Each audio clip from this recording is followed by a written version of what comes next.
Okay, testing. Nice, sound looks like it's going. Video's working. Everything's going smooth.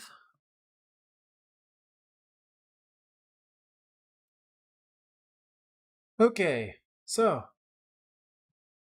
let's get started. This video, or for this stream, I'm going to be doing this shot start to finish. I do have a finished render of what I did to this, where I did a start to finish, where I did a beard. Wonder if I can find that. I didn't quite have this prepared, just to see what a render out of this came out looking like.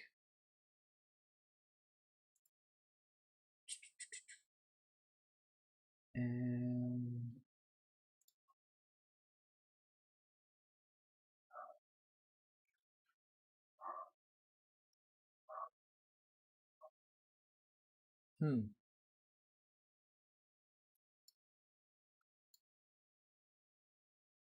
I don't know where it is. But here's kind of what we're going to be doing. I did this a while back on an older shot. Oh. But for today, I thought I would see what I look like without a smooth, relatively smooth baby face. Alright, so I'm just going to go ahead and get started and see how this goes. So we're going to start tracking the points. Like I said, this is going to be start to finish. I'm going to be tracking points of the environment for a camera solve, and then I'm going to be tracking my face for an object solve and my chest for another object solve. Once I've got everything solved, I'm going to move on to refining. And by that I mean I'm going to be smoothing the camera's translation so that it's not jumping around in space. And I'm going to smooth the distance for the head and the chest, and also control their distance relative to each other, because I want the chest and the head to be locked together at the same depth. Because the render that I did, I noticed I didn't need this too much, but I think I'm going to try and make use of it anyway. But I needed the chest so that it would anchor the neck geometry when I extend it down from my head. So that is why I'm doing the head and the chest. So this shot has a camera solve, two object solves, and it's also going to have a little bit of GOH tracking, because I'm going to be I'm chewing something. I don't know what it is, but I'm chewing something, so my jaw is moving up and down. So once we have the head, we're going to be putting a couple trackers on my chin, and those trackers are going to drive some animation for this mesh to deform. And let's see, is everything working? I think everything's working. I should probably check the stream, make sure it's working before I go any further. Let's see, am I talking? Yeah, I am talking. Cool, it's working. Okay, now that I know that it is working, let's go on and get started. So I'm gonna start looking for some areas to lay down some trackers, holding C to create. I'm going to scale my tracker down onto a point of contrast, and a point of contrast could be anything that is discernible detail to your eye. Anything can be tracked. Doesn't mean everything should be tracked. My favorite point of contrast to go for is a dot, but specifically a white dot. It's hard to find much greater contrast than finding like a white speck on a dark background, or vice versa. So those points in the tree, I didn't really check to see if they lasted any longer, which they do. So I'm going to take this point and reintroduce it here. I'm going to unlock it, drop it down. And I'm going to hit A on my keyboard. A will skip your tracker between the keyframes. This way I can compare the different parts of the shot and make sure that I've landed this point on the same feature. which I believe I have.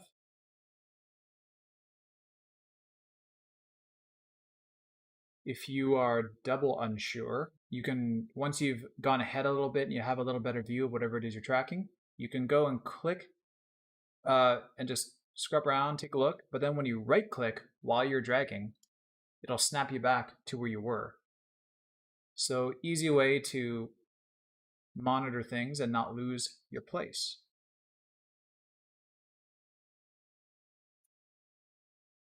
Cool, and I guess I should extend this tracker too.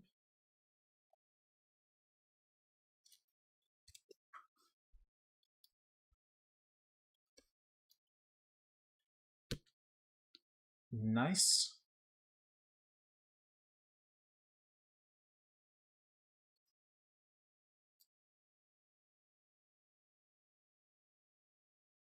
It's getting quite artifacty. The compression on this video is not great. I did not do a particularly good job on it. But it's good enough.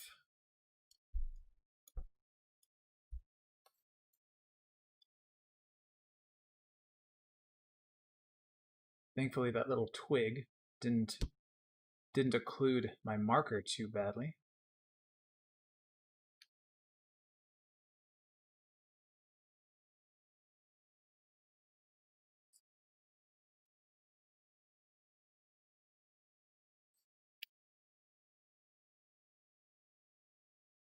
Let's see. I'm not going to bother with that point on the tree anymore.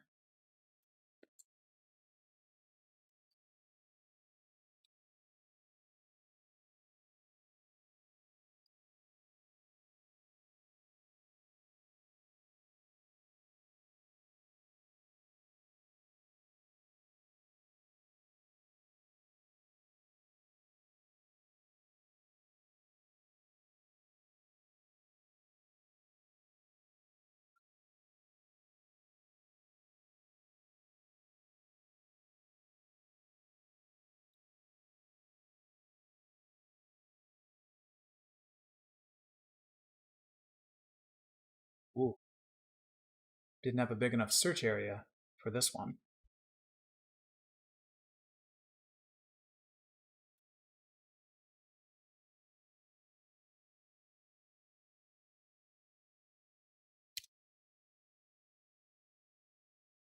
Get something else nearby.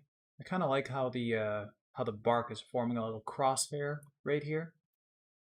I'm gonna land that tracker right in the middle.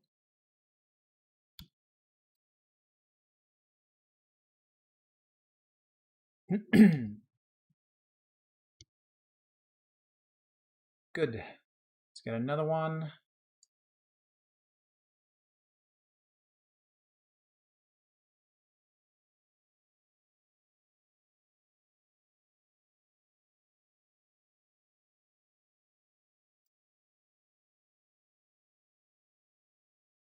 Awesome. Let's get some over on the tree over here.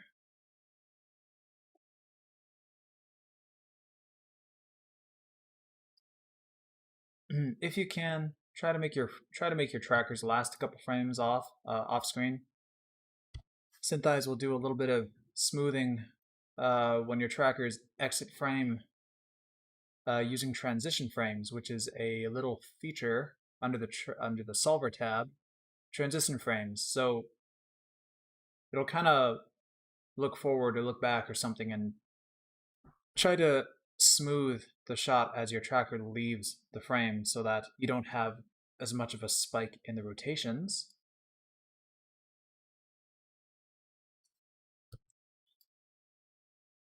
That being said, it's always nice to have your trackers last as long as they possibly could, within reason.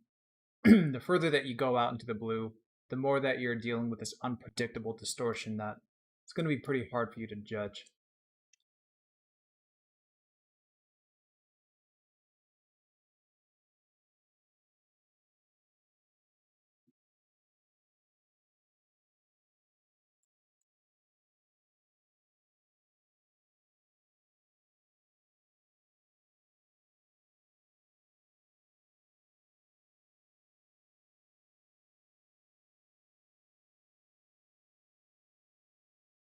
Sorry, I wasn't looking at chat for a moment. How bad is it for SYNTHEYES if you still have the point, but you don't feel comfortable expanding the tracking? Is it okay, or should we always extend as much as possible? I mean, is it best to leave out or a so-so point track? Bad is it for SYNTHEYES if you still have the point, but don't feel comfortable expanding the tracking? Expanding the tracking? I assume that you mean sorry, I wasn't looking at the chat as I was doing this. I need to keep a better eye on that. But extending the track, I'm assuming you're talking about extending the track off screen like I was just talking about. I don't know if I ended up answering your question in what I said, so I'll just kind of run through it one more time. But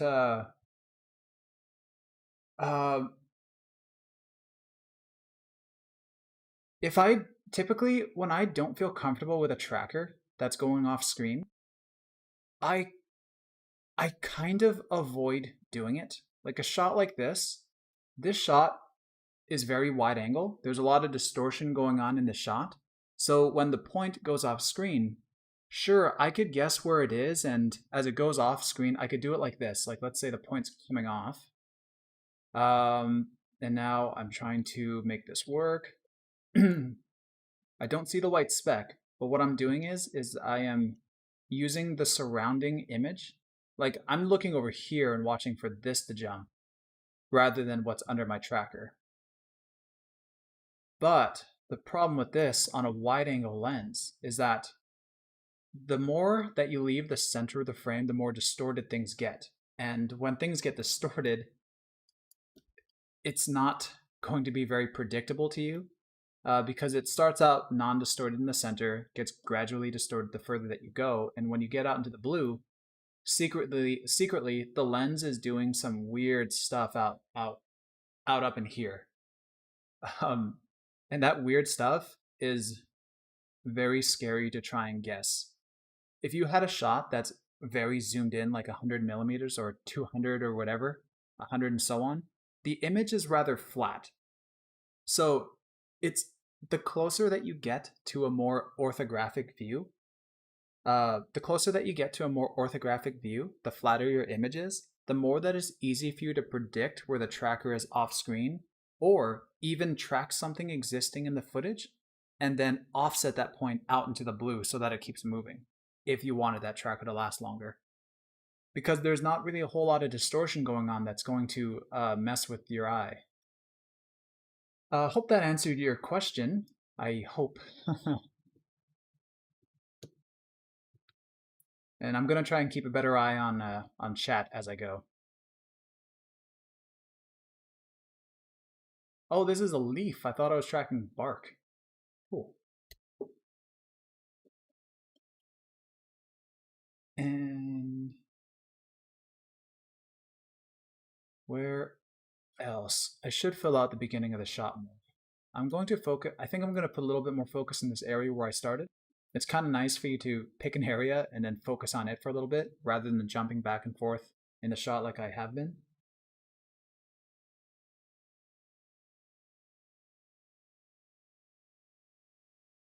Wow, that point just came back. Was it the bottom point? I think it was the bottom point. I'm going to hit A, snap back to the other keys. Nice, it was.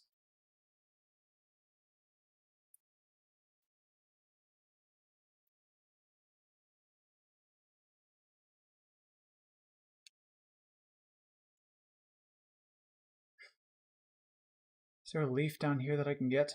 This leaf looks good.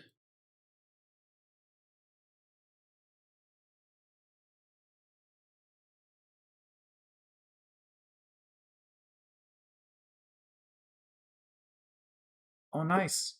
That leaf lasted the entire frame range. Very convenient. The longest your trackers can last, the better. Because every tracker that enables or disables is a chance for your shot to have a little pop or a slide.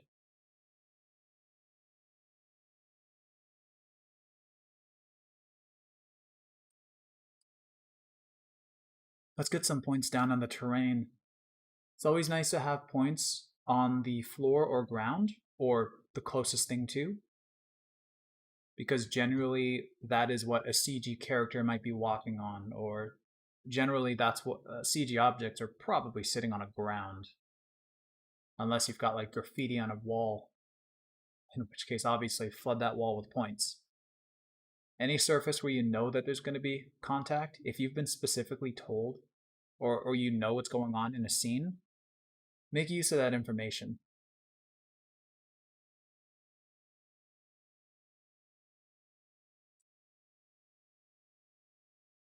Let's get this big yellow leaf.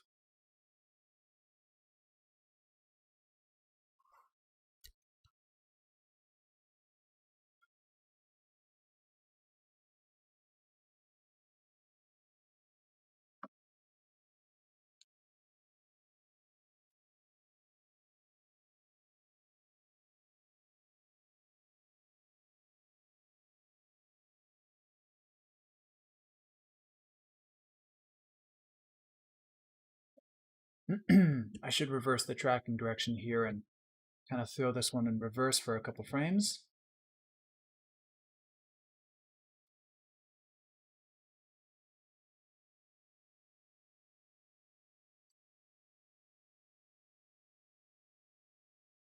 Something that's also a good habit to get into. Any point that you track, kind of make sure there's another point neighboring it closely. All these points will work off of each other, and if you have a singular point somewhere, it'll probably get a very good position in space, but having another point of reference off of, they help each other a lot.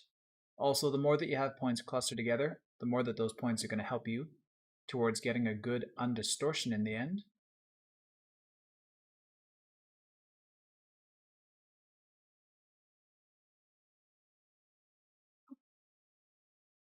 I like this leaf.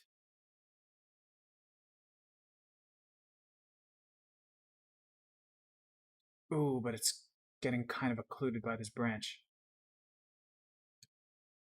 If there's any points that I may not trust, like this point is actually sliding around on this leaf, I might give it a little color, like something strong, something noticeable, like yellow or magenta. I'm gonna go with magenta. And I just do this with points if I want to remember and go back to, or if I feel a little uneasy about it, then later it's easier to find what could maybe be the problem point.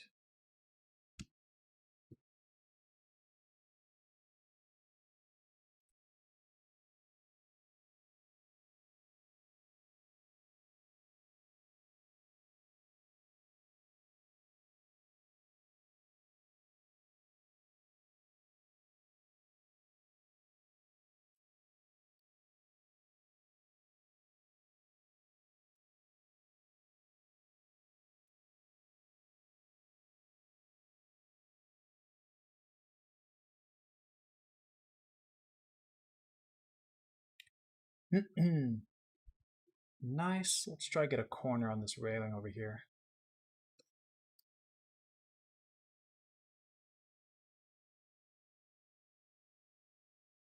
Also, my other point there colored magenta because the tracker inherited the properties of the last one, which is another good thing to keep in mind. If you tweak around any of the settings in a tracker, it will carry on to another point.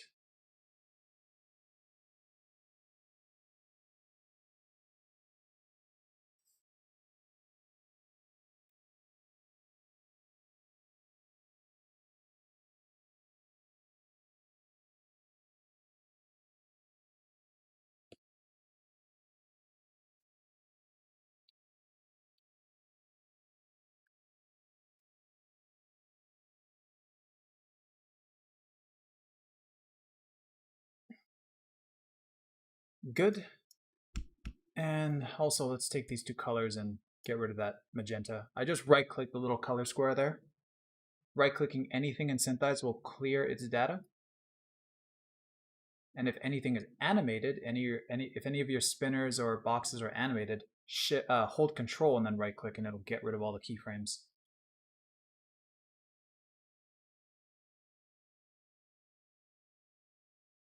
Okay, let's get a point on the tree over here. This is a big empty area. I'm going to expand this tracker up a little bit larger than I have for the other ones because in this dark area, there's not a whole lot of data to work with. If I hit P on my keyboard to open up image prep, I'm going to go mid, lighten it up a little bit.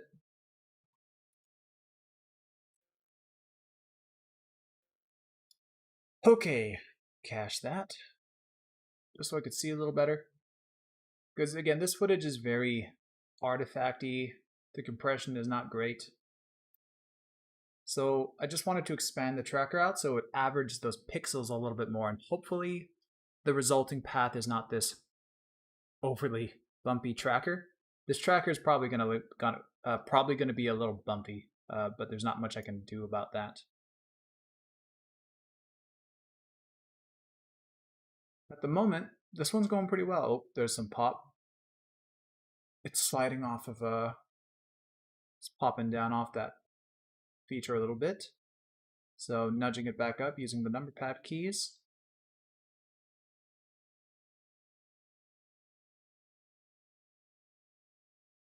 This is, again, if you're in a situation where you have to get a point in a dirty little area like this, this is again where it's nice to have another tracker right somewhere nearby. Because if this tracker right here jitters around like crazy and there's no other surrounding points, when that tracker pops, you're going to see a little pop and slide in your final solve. But if you have another tracker nearby, close by, and if they're both doing a little bit of weirdness and popping, the more trackers that you have clumped together, they will average each other out, and it makes it harder to notice any issues.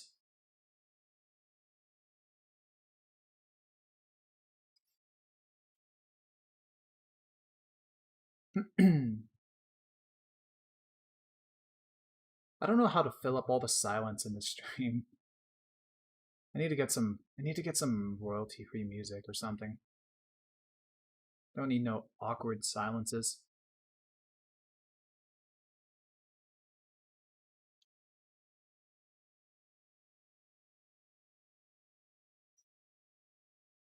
I don't know how much more work I want to put into that tracker because that detail is getting kind of not great. But in a shot like this, there is so much surrounding detail, so much surrounding detail in the environment that you could start to flood all these other areas and help it out.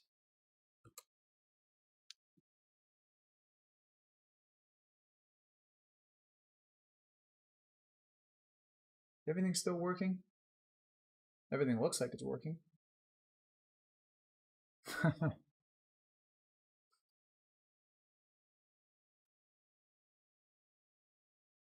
How did you get that emote, Raphael? Is that how you pronounce it, Raphael? I'm pretty new to streaming, so I have no idea how to do any of this. I can't even tell what that is. Or whose face that is.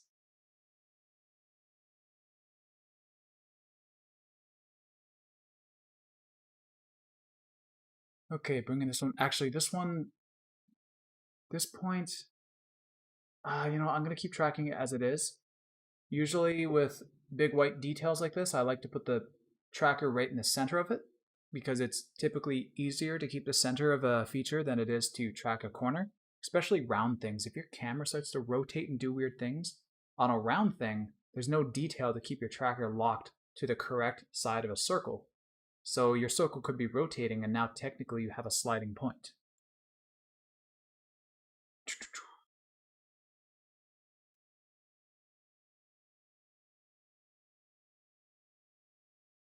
Cool. How many trackers do I want to put on this? Let's start flooding the ground here, starting from the back. Shift R, reverse tracking direction.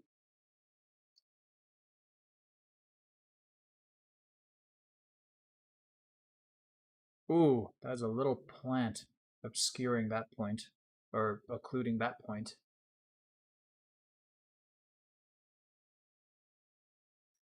Nice.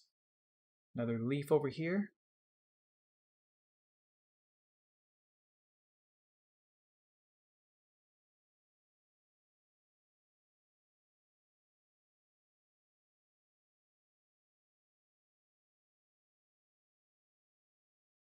Get some stuff up top.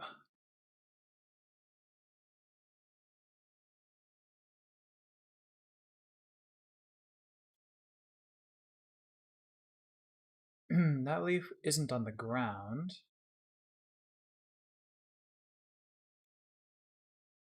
Let's start finding some points that are on the ground. Also, we should start color coding these, because I can quickly show how to generate a mesh off these points.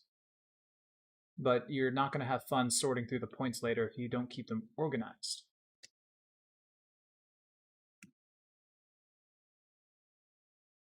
What else is up here? Check out this one.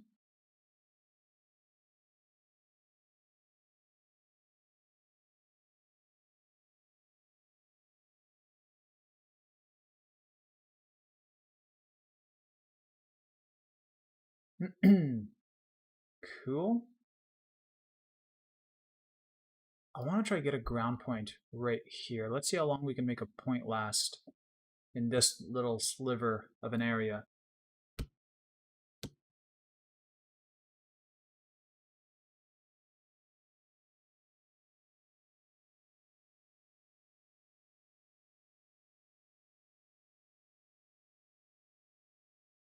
Also, should I move my mic?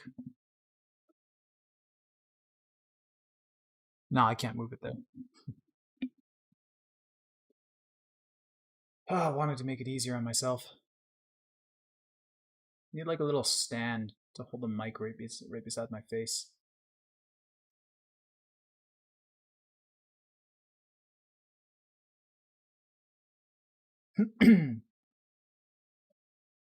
Get one on this tree.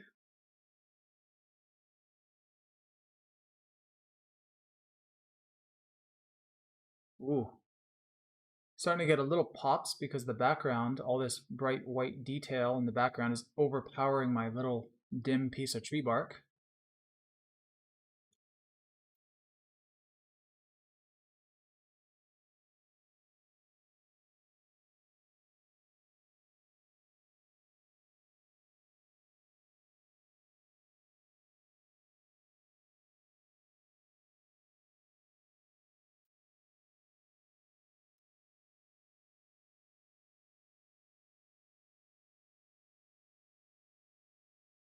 Oh, at this point, I prefer not to continue. I'm going to cancel it out. Later on in the solve, I'm going to watch this tracker, see what it does when it turns off, and see if it affects my solve negatively. But I could go to this detail right here, which looks like it lasts longer without any occlusions.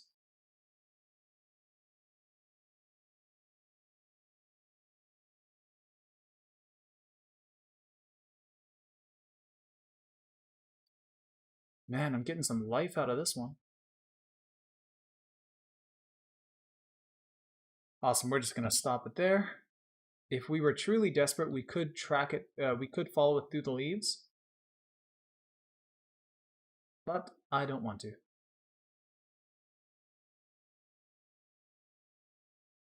Okay, is there anything up top that we can get through the trees?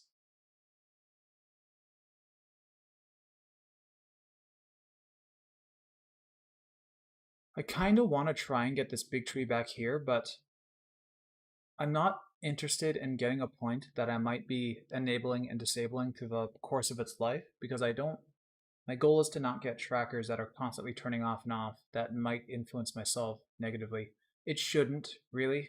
Like, it shouldn't impact you poorly. It's just, if I have the choice, I'd rather find points that last, that I don't have to keep cutting off. Really, I save all the tougher points that get occluded a lot until the end. Best to get your easy ones out of the way. You don't ever want it to be like if you're working in a studio where you might have to hand your points off to someone else, except you spent maybe an hour or two on a few really, really hard points, and because of that, there aren't that many points to hand off. So yeah, kind of nice to take care of all the easy, obvious stuff first.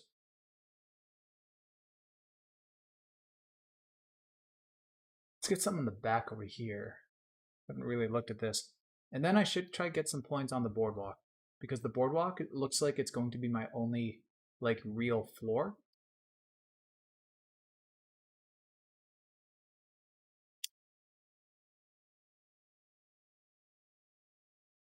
I should have went ahead to see if that tracker, if that feature comes back at any point. I shouldn't have just jumped to the next point like that.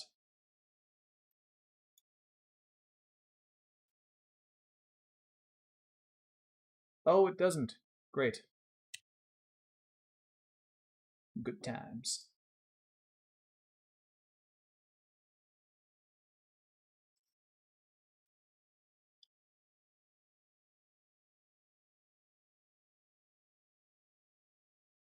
Ooh. So my tracker is a little large here, and the railing is coming up and pushing my tracker up, so I'm going to shrink this down. Also, I have a bunch of... I almost just pointed at the monitor. Like that's going to help. Almost did it again. Embarrassing. So you see that the tracker also has all these keys at the bottom. So if I tried to nudge my point back down to the feature, I have to do it for every key or every frame that these keys are on. So I'm just going to hover over them and look at my timeline and tap 0 on the number pad, which will get rid of the key. Or you can come up here and click this now button, which will also get rid of it. Just means that my point isn't going to snap back to those previous poor positions as they were.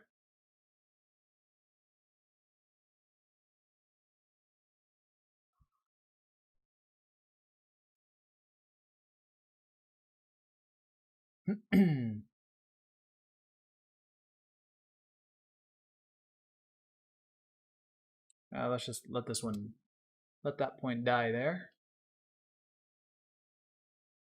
Get some of this plant up top.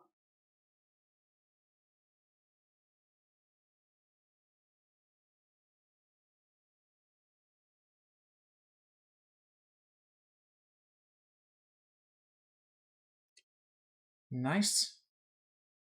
And just flood this area a little bit more. You could be spammy with your points if you want. This one's starting to get a little occluded. I'm going to give up on that one. Let's see if I can get a stable point over on this messy garbage here. Whoa, it lasted. It lasted the whole frame range. Hooray. Hooray for messy garbage.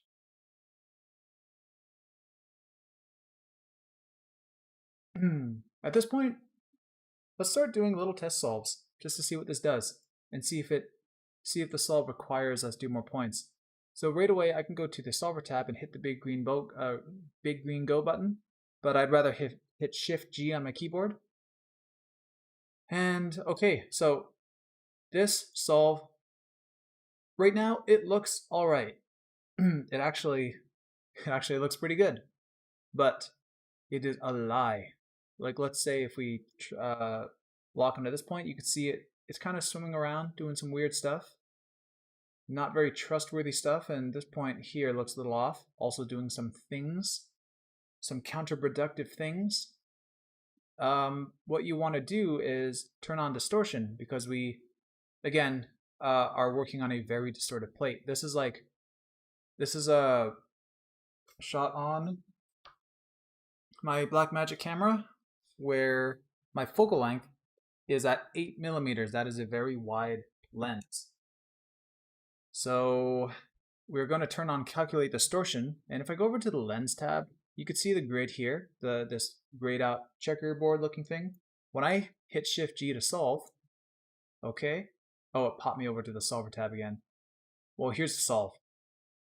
Anyway, if I go back to the lens tab, you could see the difference in the grid now.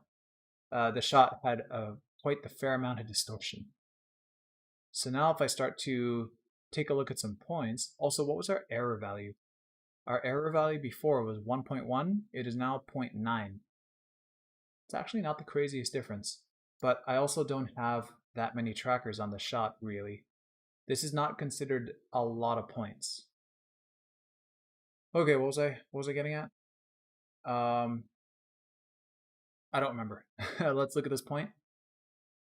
it's still swimming around. So this swimming could be due to the fact that because this shot is handheld, there is a lot of rolling shutter going on. And in fact, when I scrub around, if you take a good look at the footage, you can see this jelloing effect and a little bit of squash and stretch going on with the tree.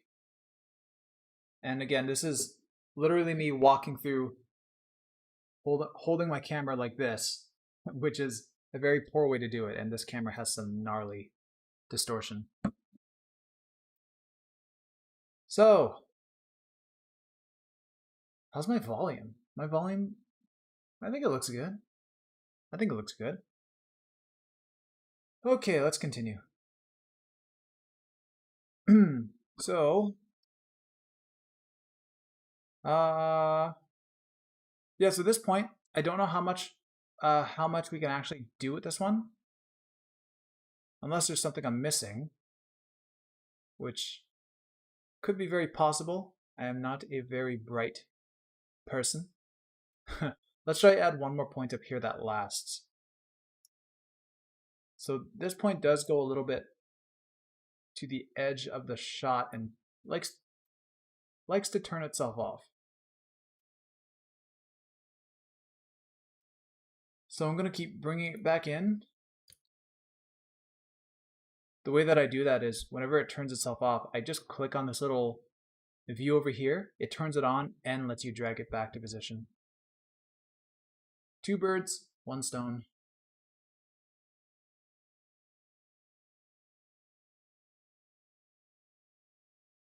Ooh, and I'm going to stop it right there.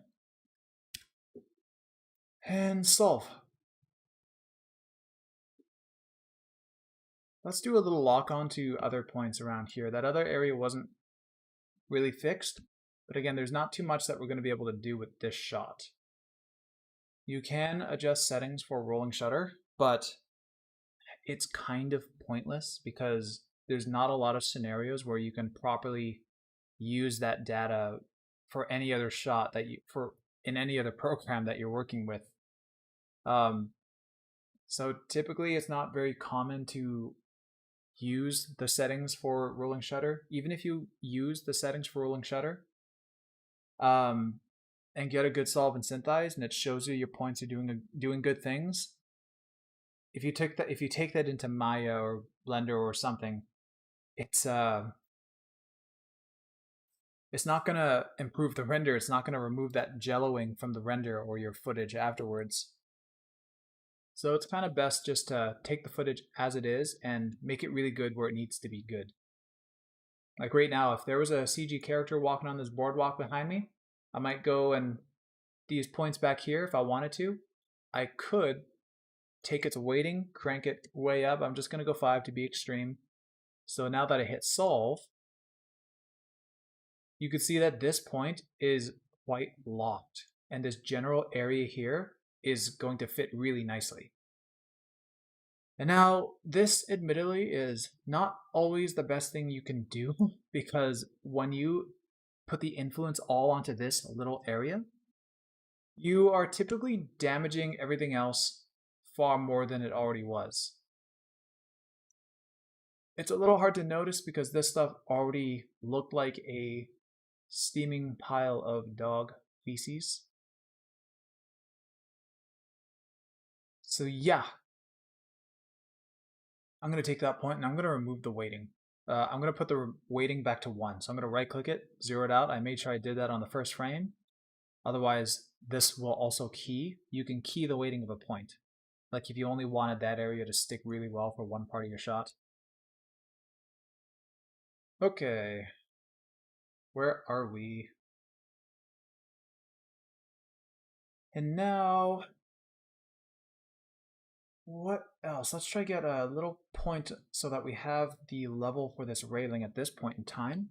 And we are kind of nearing the end of the camera.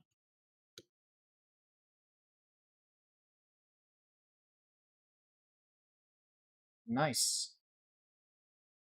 Keep it going.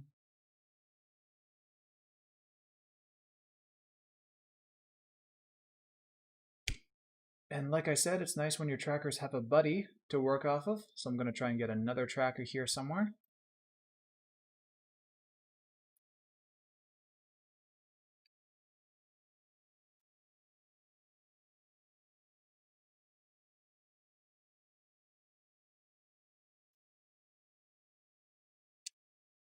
Awesome. If you can help it, try not to have your trackers enable and disable at the same frame, because if these trackers shut off at the exact same frame, that's a fair bit of influence in that area that's suddenly going poof and disappearing. So it's kind of nice to have a frame or two where one tracker turns off and then the other, so it's not as harsh of a pop in that area if there is a pop. Okay, so Shift G, good. Let's start, let's do a little bit of coloring on some things so we can see them. If I hit F4, you could see a couple points, like that one bad point that I highlighted. But everything else, yeah, you can kind of make out the tree here and stuff, but we can make this a little easier. So I'm going to start highlighting some points, like the tree. Give this a color, whatever color you want. I'm going to go orange. This tree back here. Let's go blue. And let's point this tree at the beginning. Purple? Sure. Get these background points. I can make it like a weird, darker. Let's go with this peachy color. Sure, why not? And for the railing, the only physically man-made thing in the scene, I guess aside... never mind, I was going to make a dumb joke. It's like that. This railing might be our best point of reference for what is hopefully going to be flat in the scene, but having walked on this boardwalk, I know it is not perfectly flat.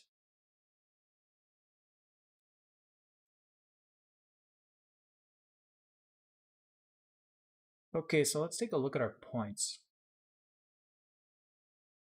Over here, it looks like everything is generally looking all right and decent for what we're doing. The reason that I wanted a camera for this shot, like I was doing the shot for fun on my own time. I was giving myself a beard using XGen in Maya. Just for fun. Wanted to see what it would look like. Also, sculpting hair is really fun. But anyway, for that beard, I needed to get some lighting. And when you light, you got to make sure you have a camera move along with your objects. Because if you just had an object, the object will move around, but suddenly your world, which your sunlight and your skylight and whatever is not going to be moving naturally to your object track if you just have an object. So you need a camera to actually create your world space and then let your object, your head, actually move through that world space that your lights are all sitting in. Otherwise, if you're tracking a shot and if you only had plans to put some digital makeup on someone, like you're going to color correct, maybe put some lipstick on somebody, color correct their lips a bit, or add a texture like a cut or something to their any whatever digital makeup, generally you can get away with just treating your head itself as a camera solve. So it's just a static head mesh where your camera solves around it. So yeah, there's certain things you can get away with. Like right now, if my hair was on fire, you kind of want that fire to kind of trail back in a real world space.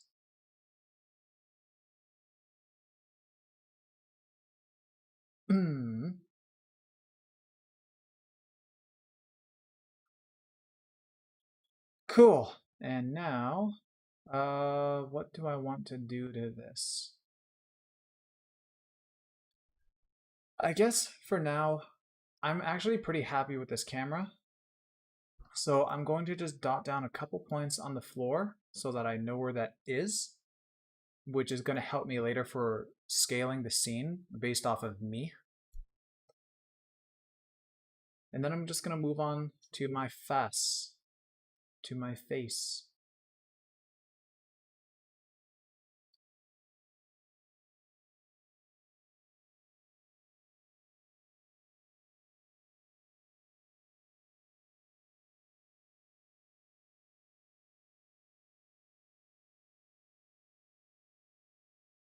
Okay, let's quit this point and let's try to get one back here in this corner because that looks really nice.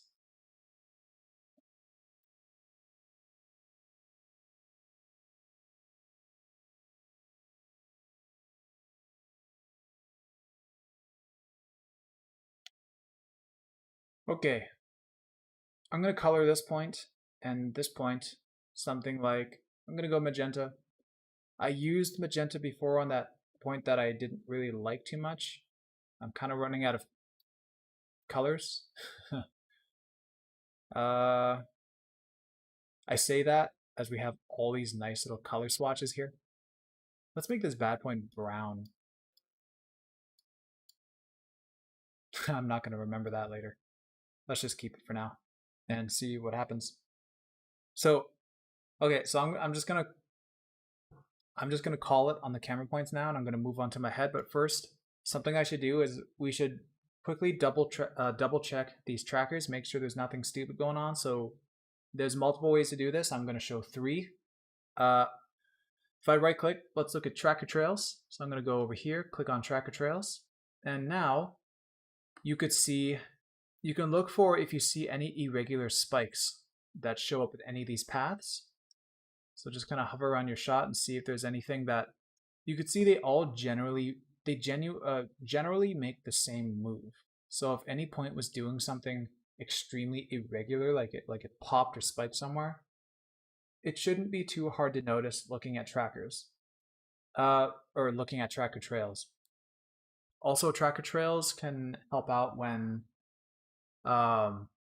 if you have to really BS your own tracker path going off screen, the path kind of helps you see if you made an even path by hand. So yeah, tracker trails are handy in some instances.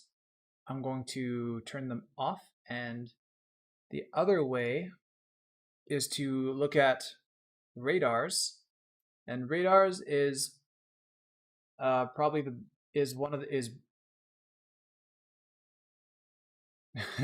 radars is far more superior to the trails in my eyes, because when you have, we can probably safely assume that the majority of your trackers are good trackers that don't have many errors. So if you messed up on one point somewhere, or something made one point pop, like you're tracking a building and a car comes and passes and clips it a little bit, but all your other trackers are good. So the radars take your solve, and these little circles, they expand bigger, showing more error when your 3D point, the little center point, slides away from your actual 2D tracker. So the more that your 3D point distances itself from the tracker, the bigger the error. Hence the bigger radar circles, like right here at this point. If I lock into this with 5, you could see, and again, as a result of the rolling shutter, this tracker is doing some funny things. Also, you can see there's actually a little pop in my tracker here, like an actual pop. So I'm going to unlock it, do a little fix on it for the couple frames. There, at least my pop is gone, so I'm going to hit Shift G. Okay, let's take a look around. So there are some absolutely massive points down here. Oops, F2, 5 lock on. So this area I kind of expected was going to be really bad. There's not much going on in this area. This is, I'm going to call it the most foreground that we have in the shot to track in terms of the camera. And there's only 2 of them. There's only 2 trackers here in this large quadrant of the space. So they don't have too much help in terms of having points close around. And because of that, they are in, once they are about to turn off, like I said, there's a transition frames. So it's like 3 frames before they shut off, they start to smooth out a little bit, causing them to error out. Sometimes that's also distortion causing that. This is an older version of SYNTHEYES, the last version of SYNTHEYES that I actually really enjoy, 1709, where we only have this one value for distortion, which is quadratic, when some lenses have some distortion, and then they have a little bit of a mustache curl at the end. And I haven't really thought about it or had to deal with it in many shots that I've done off this camera, but there could be something with this lens that I haven't noticed. But again, these trackers are only 2 lonely trackers in this area of space. There's not a whole lot of other trackers, like all the other clumped together. These ones are alone. When they turn off, all the influence is getting pulled to all the other trackers in the scene. So yeah, that is a thing. So if you have the chance, please put trackers everywhere else you can. This actually, you could see that the railing here comes back into view. So I can keep this one going. I'm gonna unlock it. Bring it back. And my radar right now, I'm gonna turn it off. I set a hotkey for it, but again, you can go to view, radar. Wow, where's radar? Radar right there. And also J, if you hit J on your keyboard, it hides all of the 3D points. So I'm just frame back and forthing between these 2 keys using A and F to see, make sure that I'm landing this tracker on the same spot.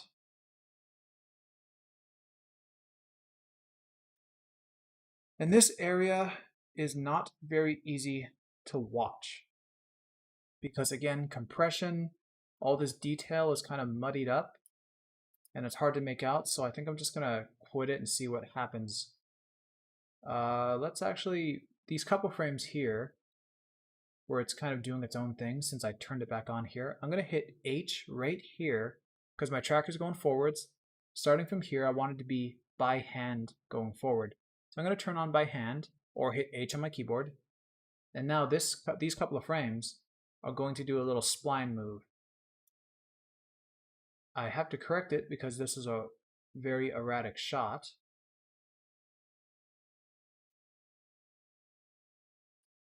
Nice. And yeah, let's see what this does to the solve now. So you can see for this part of the shot, the 3D point is off from the tracker. But when I solve now, you could see the difference that this makes. See, it snapped. It even took that point over there, helped this out, and snapped everything back into place. So if you have some geo for that railing, you can trust that it's probably going to sit on that spot for the duration of the shot. I could have made this point last longer, and I could have also carried on the tracking with more railing here. But just for the sake of not dragging out this stream too long, I'm not going to do that. And I'm going to be very happy about it. So we're done our camera. We're done our camera. I'm not going to touch this anymore. And I should have saved long ago. So I'm saving right now, but my window is on another monitor. Cool. Okay, so now I'm just gonna move on to my face, and we're gonna be refining the camera solve later. Like we're gonna smooth its path out because SYNTHEYES is gonna give it this imperfect camera path. If we looked at it right here, this camera path is not as smooth as it should be because my arm has weight, the camera has weight. There isn't going to be like little micro jitters in that path. So yeah, we will be smoothing this path and refining it later. But for now, I'm going to work on the head and chest. And I'm going to make sure that the head and chest are done first because when I'm refining things, I got to make sure that my head is in a good scale in the camera scene and that the chest is in a good distance relative to the head. Yeah, so I'm going to do it all together. Let's get started. Adding in a head object, I'm going to go up to Shot, Add Moving Object. And let's get going. I'm going to start with the corners of my eyes. That is typically where I start whenever I'm tracking a head. Ooh.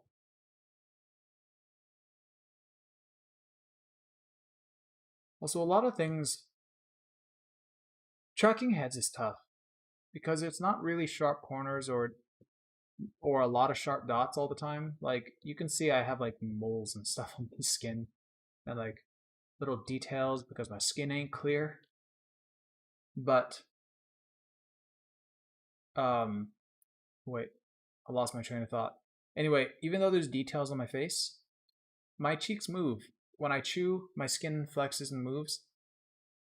And you don't really want to track things like that move in such a way. You want to make sure you track static objects and then track everything attached to that static object.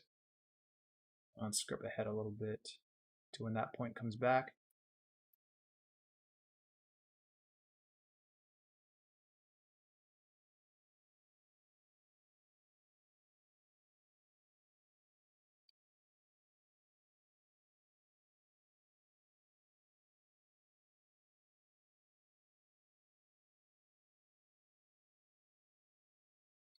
Okay, that point finished. Let's get one on the other side.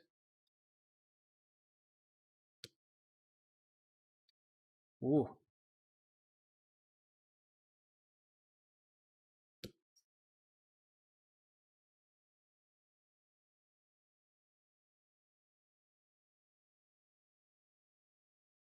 Nice. Okay. Oh, it slid up a little bit there. I'm always nudging it to the corner of this eye. This tracker is not doing it by itself. Don't veer credit to the tracker.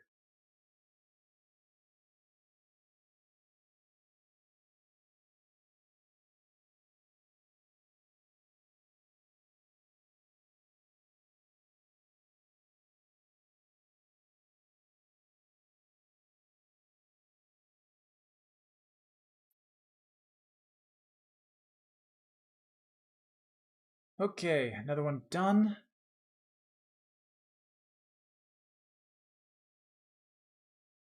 I'm going to get a point on the center of my face.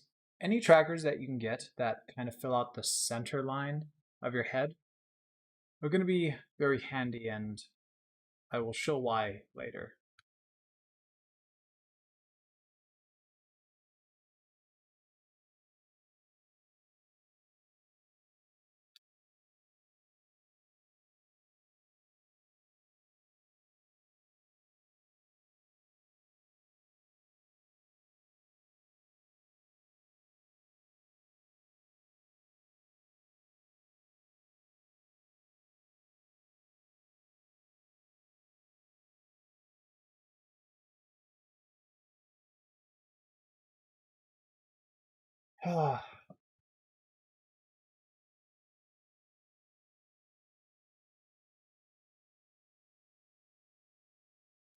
Nice thing about tracking is most of the time it's such a mindless task.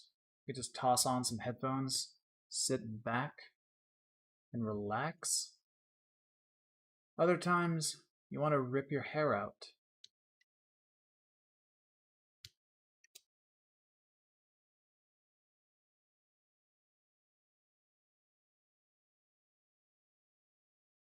Okay, point on my nose. Oh, guess I'm tracking backwards, because I started this in the back. So, my nose does kind of like do this fleshy little move downwards.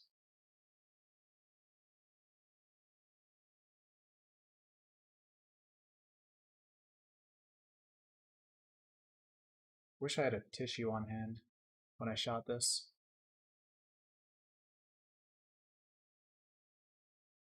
Okay.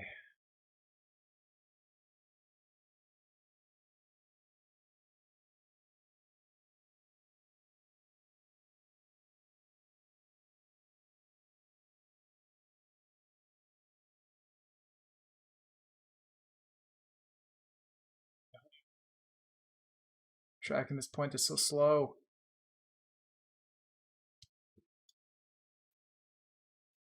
Okay, done? We done? This tracker slides a little bit. So it is sliding a little bit on my skin there. I don't know how easy it is to see this on the stream, but to fix this, I'm going to do a little offset point. So I'm going to start in the frame where the slide is the worst, so maybe right here. And off to the side, wait, I have to unlock the tracker first. So I'm going to flip the tracking direction forward. And I'm going to turn on offset tracking. So offset tracking, you can see we now have this little tiny crosshair. And offset tracking in newer versions of SYNTHEYES is much better. Because here, if I take this tracker here, it has a little key now, but you can't see. So I go ahead. So I've adjusted it, but you can't see any keys for the offset tracker, which is unfortunate. So I'm going to go ahead like 2 frames, like 1, 2, 3. Nope, I guess I'm going 3 frames ahead. 1, 2, 3, 1, 2, 3, 1, 2, 3, 1, 2, 3. And I'm doing this, I'm keeping the keyframes spaced apart from each other.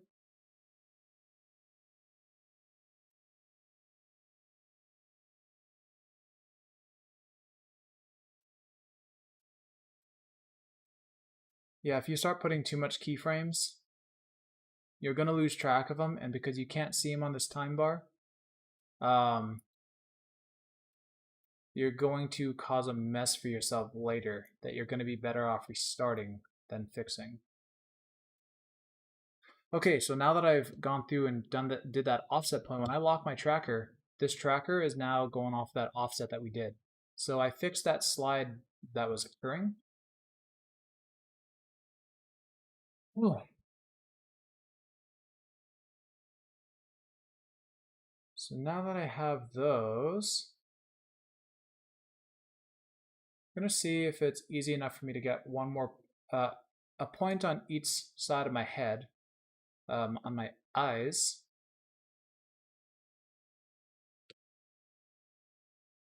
And I'm just going to fight this weird fleshy bit. Keep bringing the tracker. I'm kind of watching the surrounding detail of my face rather than the skin by my eyelid getting pulled.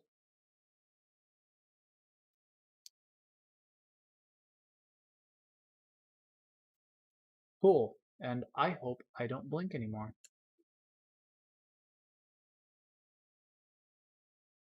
How do you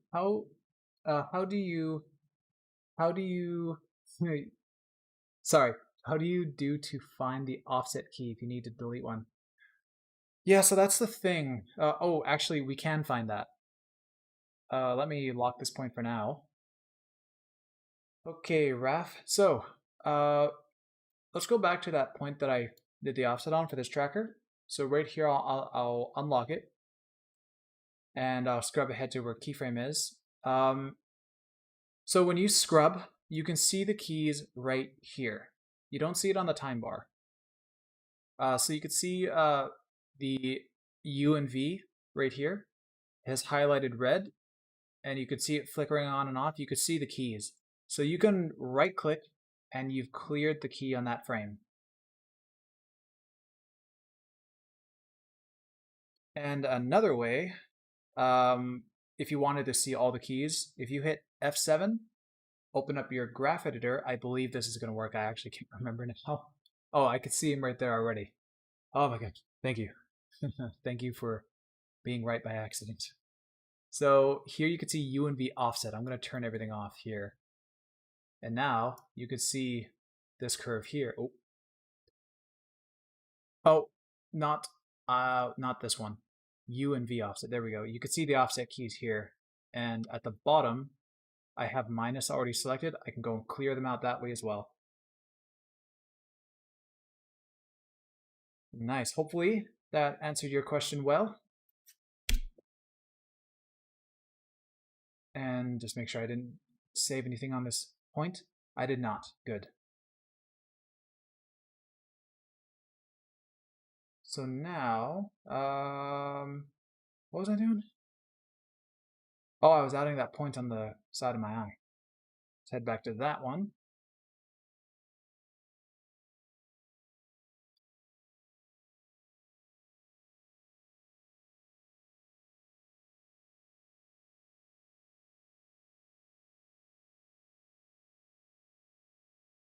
Okay, I'm doing another blink because of course I blink. Hate when I blink. Need to walk around with a little spray bottle so I can spritz my eyes so I don't have to blink.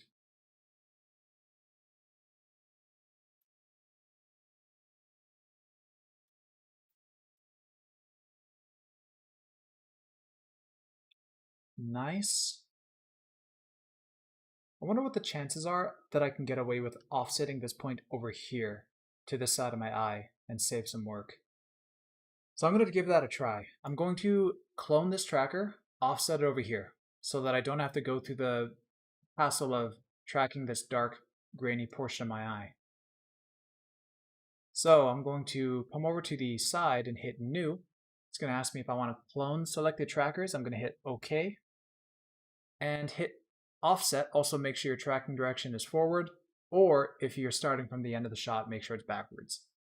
Also, I think you're kind of stuck with whichever direction you're tracking in. So I always typically go to the beginning of my shot and start my offset from there. So let's turn on offset and bring it on over. Cool, so I'm gonna keep going ahead every couple frames and going back every couple frames, making sure that this is looking good. Trying my best to make sure it's locked onto this point on my skin. It's a little hard to tell because again, everything is pixelated garbage.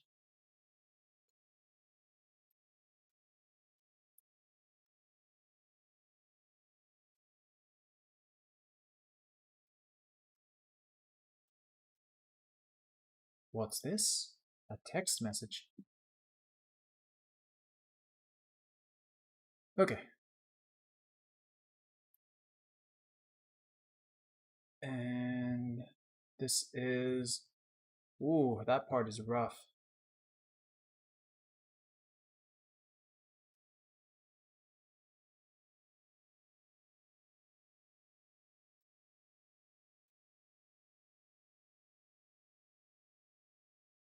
Always going back and forth a few frames, make sure that everything feels right.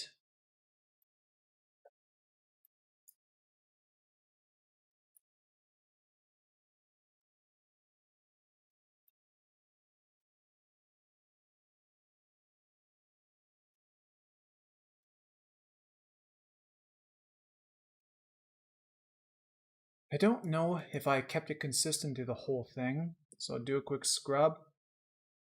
So it has a little bit of swimming. Really, it's mainly just the last few frames that are the worst. So it's not terrible.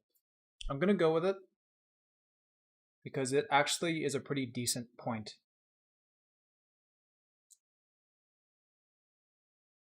I did go through and adjust like almost every other frame, but what was nice is that if I was dealing with a tracker, just a normal tracker actually tracking the detail, I would have been fighting the noise and the bumpiness a lot more. That way, you know, I was going off this gradual existing movement from some that was tracked off of better detail.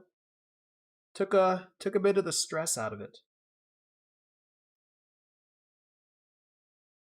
Okay, so let's get some points on my ears.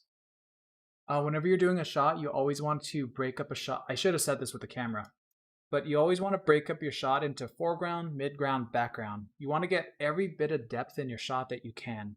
So make sure you got points in the foreground. Kind of the best I had for the camera was a bit of the leaves here that were onto the side, off to the side, and some of this railing. Midground is the trees, and maybe that's the focus of the shot, maybe. And we got some points in the background, and we could have went further into the background, which would help lock down the scene's rotation as a whole. But I didn't. Okay, so let's jump onto the head. Or, wow, that's a sentence that could be rephrased. Anyway, so let's go here. And how long can this point last?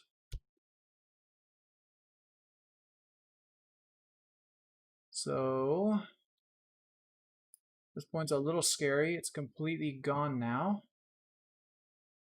So I'm gonna come back to where that detail in my ear is back. And if I hit A to jump back to this last key and see if it's on the same spot, it's kind of hard to tell because all I see is my cheek. So I'm gonna click and drag over here, look at it, and when you right click, it snaps you back to your frame. So you can keep clicking over here and kind of referencing and then right clicking to jump back.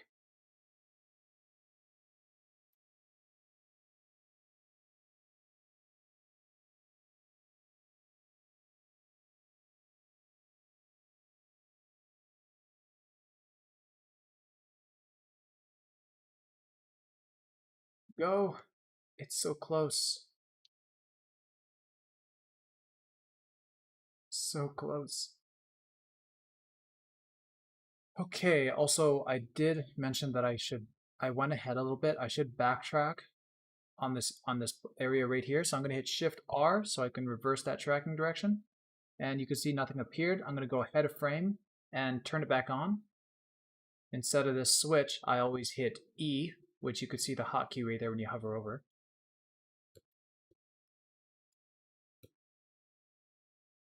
So extending it this way, especially if you're tracking ahead and there's not much detail to rely on, try to get the most out of your trackers and make them last as long as you possibly can.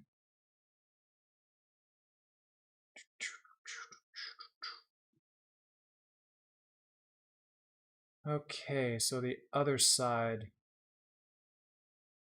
I hope this side goes well. I'm a little concerned about this area. I think I had a little bit. I tracked the shot once before, but then I realized, oh yeah, I want to do this as a proper stream and make it good. So yeah, I think this point gave me a little bit of grief.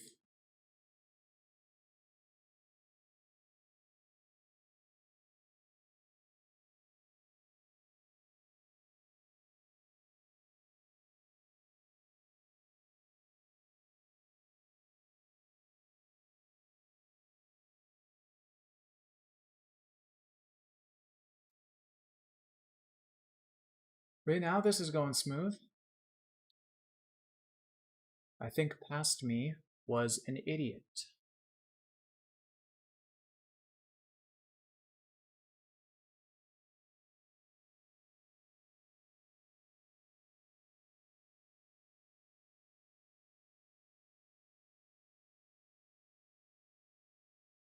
I don't really want to continue this point too much. It's kind of hard for me to see what my earlobe is doing. But yeah, there's a little bit of slide there. Let's try to correct a little bit of that.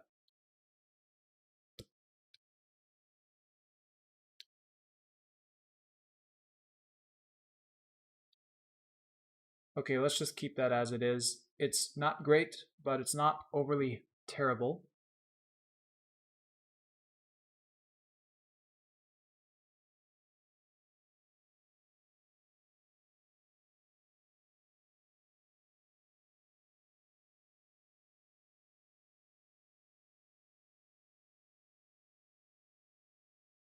Nice.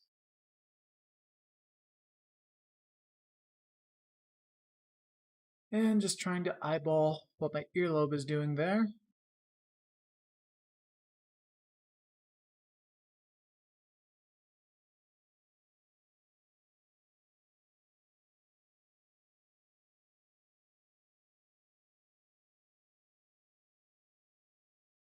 Okay, we're going to leave that.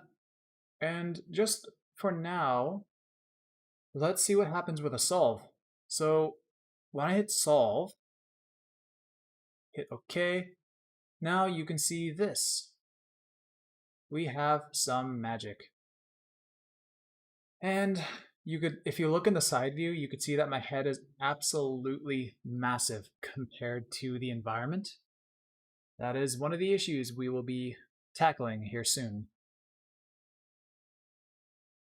And don't worry, when I go to track my chest, the chest track is going to be very fast. So the stream isn't going to last too much longer, I hope.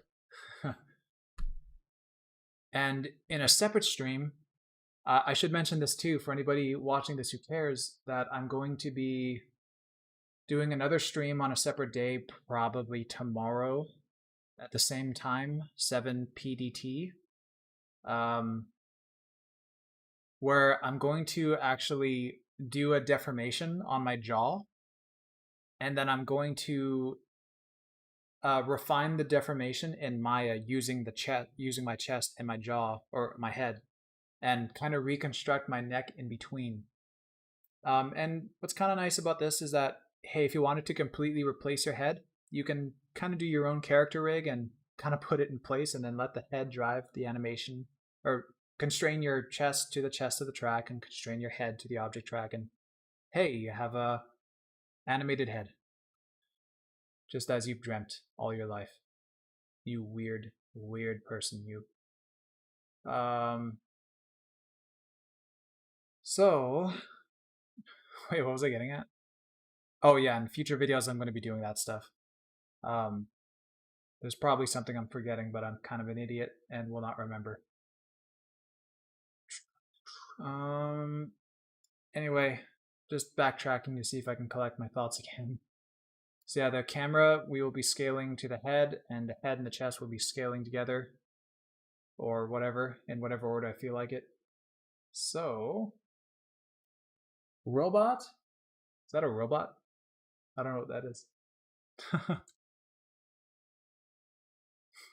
Let's see. So let's just take a look at at my head as it's solving right now. So I'm going to select all the points, and I'm going to hit Shift 5 to lock on. And I say Shift 5 while I'm going to undo my stabilize. If you lock on with just 5, which is pretty standard, just hitting 5 to lock on, you can see that I'm locked onto the tracker itself. And then you could see the 3D point is kind of doing its own thing until the tracker turns off, and now I'm locked onto the 3D point. Sometimes the 3D points are better than your tracker, so you might want to stabilize on the 3D point. So you can hit Shift 5 instead. And now we can see what the solve is doing, and you can see my tracker kind of doing this weirdness.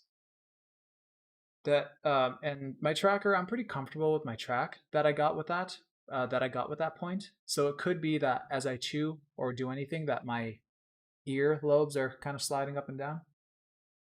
My weird looking earlobes. I got weird ears, man. You can't see it from the camera view.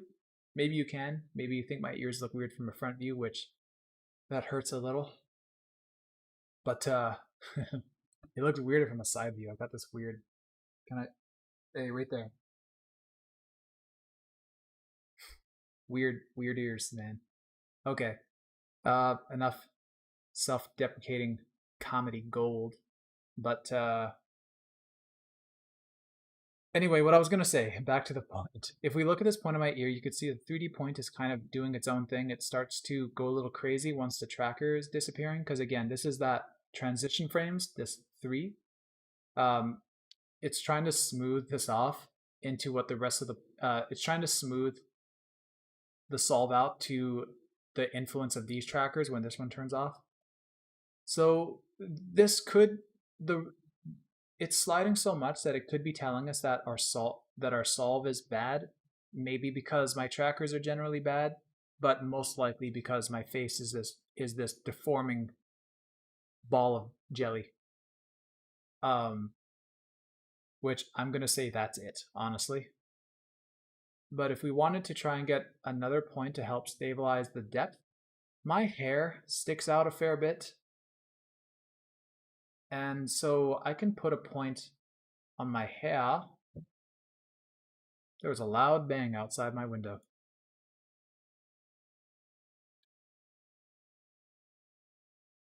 If my boss were watching, he would laugh at that. Anyway,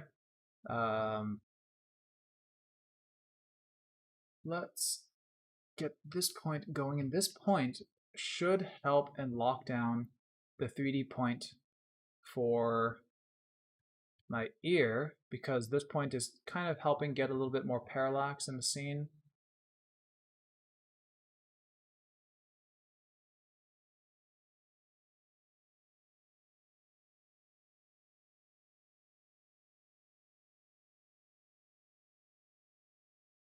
It's kind of hard for me to keep something consistent here though, so I might end up getting rid of this point in the end. Oh, please don't let that be the case though.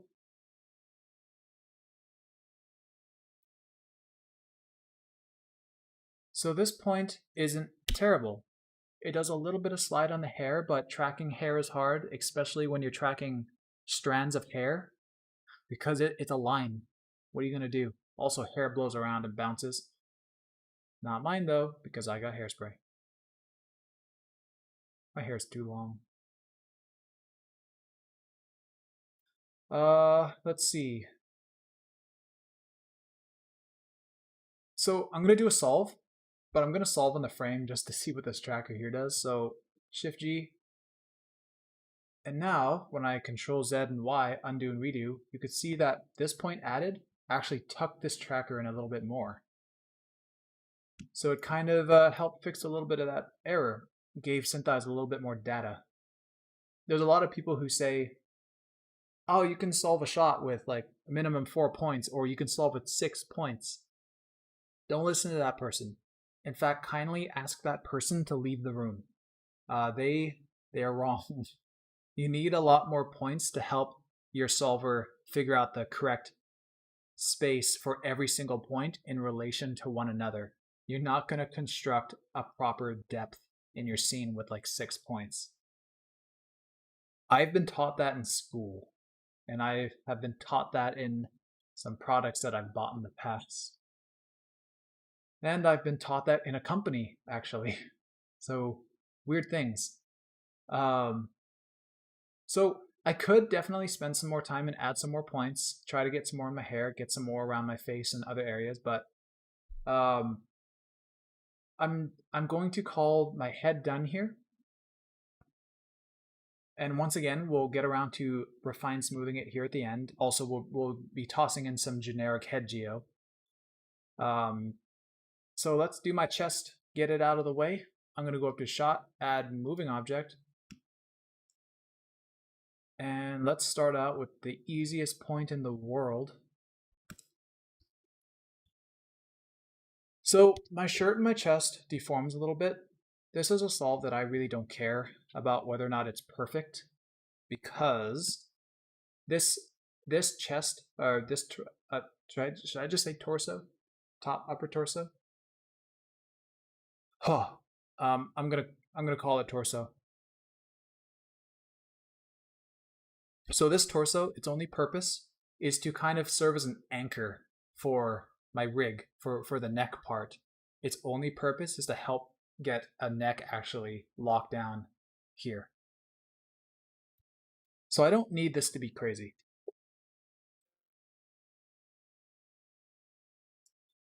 Ooh, what did I do? I'm just going to delete that point, recreate it, and turn my tracker direction to point forward. Nice. Get some on my hood, my weird dainty little hood thing, and that point jumped, because apparently that thread looks the same as the other thread. So I'm going to go back to before the jump, place a key, track forwards, and now you can see it jumps back once it hits my other bad key. So I'm going to tap 0, get rid of that.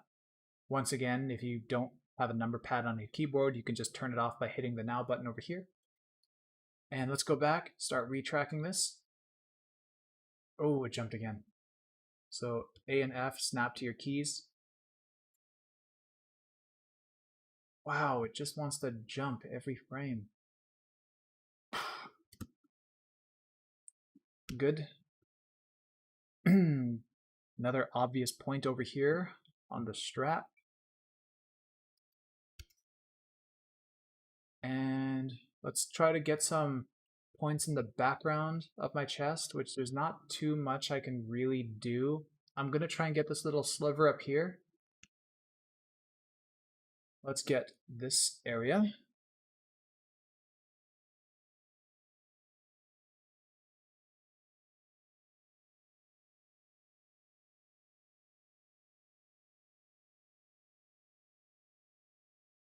Nice. Looks like there's some nice detail right here that will serve me well. Ooh, this point's sliding around a fair bit. That's fine. Gotta nudge it every frame. Sometimes you might, if you're just starting out, you might look at a tracker and think, wow, I gotta nudge this every single frame. I gotta tweak every single frame. I thought the tracker does that for me. You'll break that soon enough. And you're gonna start thinking of every point, even simple points, as frame by frame adjustments. So it's not gonna be all bad forever. But just, remember, putting down trackers like this and making sure they last the frame range is often much faster and more accurate than animating an object by hand in whatever program you're using. Okay, so let's get a point a little bit lower on my shirt, and then I'll try to get one more point just a little bit in depth on the left side, and that'll be it. Then we're going to start solving all this stuff with geometry.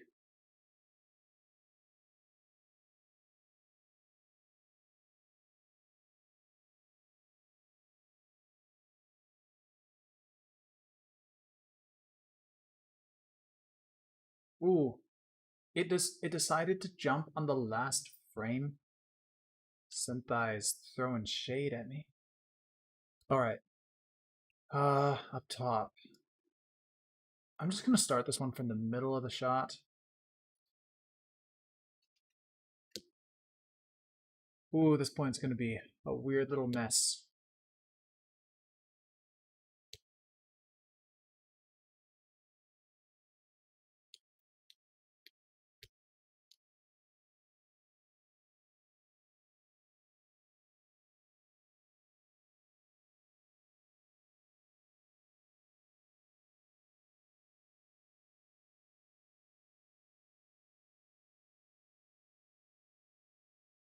Nice. Track reverse direction. Also, if you don't know, if you notice just now, I jumped from this end of the shot all the way to the other, and then I snapped back over here.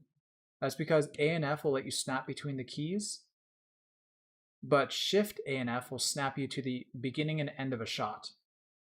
So I Shift A to get to the beginning, and then I just use just F to start snapping to the next key over, and then Shift R to reverse that direction. What fun!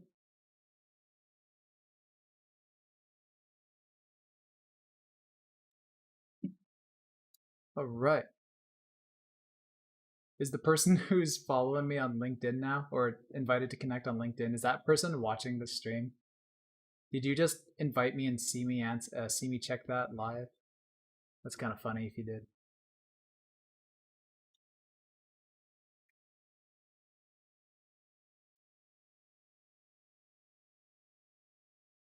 So close. Nice. Okay. So I should be able to get away with this for a chess solve. I said that was going to be the last one. I'm real tempted to add one more, like right here. That's just a lot of empty space. You know what? I'm not going to do that. If I have to, if we get a bad solve, I will add a point and, hey, maybe you can see what will fix a bad solve. I don't know. Ah, okay. So solving this, I'm going to hit Shift G. And so camera one, oh, by the way, everything is solving again when you hit Shift G or go. Everything is resolving. The camera's resolving, my head is resolving. Because if you don't want them to solve, you got to disable them. So if I went to camera, I can turn from automatic to disabled. Same with the head. And the chest had an error. So the camera has a lot of depth, a lot of data, easy for itself to solve. Same with the head. But the chest, it doesn't rotate as much as the head or the camera scene, and there's not a lot of points in a large amount of area. So they don't really know what to do, and the solve just kind of screwed itself. So we can force it to solve, and by that I mean we can give it our own 2 starting frames, or we can give it a solve hint. Let's see what the solve hint does. So these solve hints aren't the most useful for you to use unless you're using your own beginning and end frame. I'll explain what this is in a second. Let's just see what happens if we cycle down this list. If it works at all, I actually don't know. I don't normally touch this by itself. So yeah, it doesn't seem to be doing anything, but if you look at this list right here where it says camera 1, beginning, automatic, using frames, yada yada, object 1, doing things, object 2, beginning automatic estimation, can't locate satisfactory initial frames. The initial frames is this beginning and end right here. And what the initial frames is, let's say, so if you're going to start triangulating something, or if you're trying to figure out the depth of something using images. Wait, let's back up a little bit actually. Let's say your left and right eye. This is how we usually explain it to people. Your left and right eye is, you have 2 eyes that help you see depth. Those eyes, your vision kind of pinpoints, because one line you can see something with one eye, but you can't see the depth. When you open up your other eye, you get this other angle, so it kind of draws a line and then intersects. And that's how you kind of calculate the distance of things. And so picture your left and right eye as the beginning and end frame right here. So look at my chest. Let's pick a frame where, let's say this frame, and what you want. So let's say, okay, I'm going to take the beginning frame, make it 1031. And then this end frame, I'm going to pick a frame where my chest or camera or head makes some noticeable rotation. And that rotation kind of means you're looking at it at a different angle. Sometimes SYNTHEYES can't figure out these frames by itself. So it can't figure out a good depth and the points come out like garbage. So I picked a frame here where it looks like my chest does a little bit of a turn like this. So when we see it turn, if I hit go right, actually I'm going to clear this hint to undirected back to normal. So with the beginning and end frame, if I hit go, so you could see here object 2 completed. And when I scrub, we have this. And if you look in the top view, I'm going to hit F4 so we get a little bigger view. If you look in the top view, it actually looks pretty good. Like all the points, they kind of resemble like where they should be. I didn't expect it to work this well, honestly. I don't know how much adjustment I'll want to do to it. But if this didn't work, if it's still like, if the front of my shirt looked like it was at the back of me, like it was all kind of inverted, what you would do is use these solve hints, because these hints is like between frame 1 and 2, between your beginning and end frame, your camera moves to the right or to the left or this way. So yeah, you kind of just want to use beginning and end frames first and then cycle to these hints if you really want to. Okay. Let's get through this. We're close. How long have I been streaming for? Oh, I've been streaming longer than that because I left the stream going. I don't know how long I've been streaming for. Wait, I started at 7. 8:30? 1 hour, 30 minutes? That's pretty good. Okay, so let's start plugging in some geometry into the shot. So I don't know the scale of the camera. This is where this is the point. Less than 1 hour? Oh, I started at 7. And it's 8:35. I've been streaming for an hour and a half. Hour 42. Now that 42 actually is it's false. It's a lie. Because I started the stream a little bit sooner. Okay, so unless there's something I'm missing, I am not very math savvy. Okay, so camera so here's what we're going to do. So everything is solving, everything is working. This is a very simple shot to solve in general. Not all shots have as much depth and movement as this. So my first instinct is I want everything to be scaled together. And there's a lot of different ways you can go about scaling a scene and judging the scale of your objects. But here, I don't know the scale for anything in the camera, but I know my head is generally the size of a human head. So I can bring in some geometry, any head geometry. If you have, you can go into TurboSquid, go onto whatever site you can and download some free models of a head. I have a head model that I've kind of messed and tweaked around with myself. I'm going to import that right now and start to constrain the head so that it all snaps and works, and I have a head mesh representing my head. So here's what we're going to do. I'm going to go over to the 3D tab and go to import. I have import right here, or you can go to file, import, whatever. But here, import magic wand. I have my window on my other screen again, just because of file name reasons and stuff. Project titles that I can't show. Let's go shotgun. Wait, what am I doing? Where am I going? I'm going to my assets folder, tools, and I have a head. So when you import your model into SYNTHEYES, there's a good chance you're going to see a message like this. Do you want to strip the normals from this object? This will reduce, and I've done this. I do this on big LiDARs because the LiDARs I'm not going to take out of SYNTHEYES and use in other programs. I don't do this on certain objects because I find this kind of does funny things to my mesh for when I take it into Maya. Like if I do a deforming mesh in SYNTHEYES, if I think that that deforming mesh is good enough to use later, I kind of find this tool kind of does funny things to it. So I'm going to hit no. And now you can see we have a head moving like so. And it looks very silly. So the quickest way to get this head to snap into place is to select points around your head and kind of drop them onto the mesh.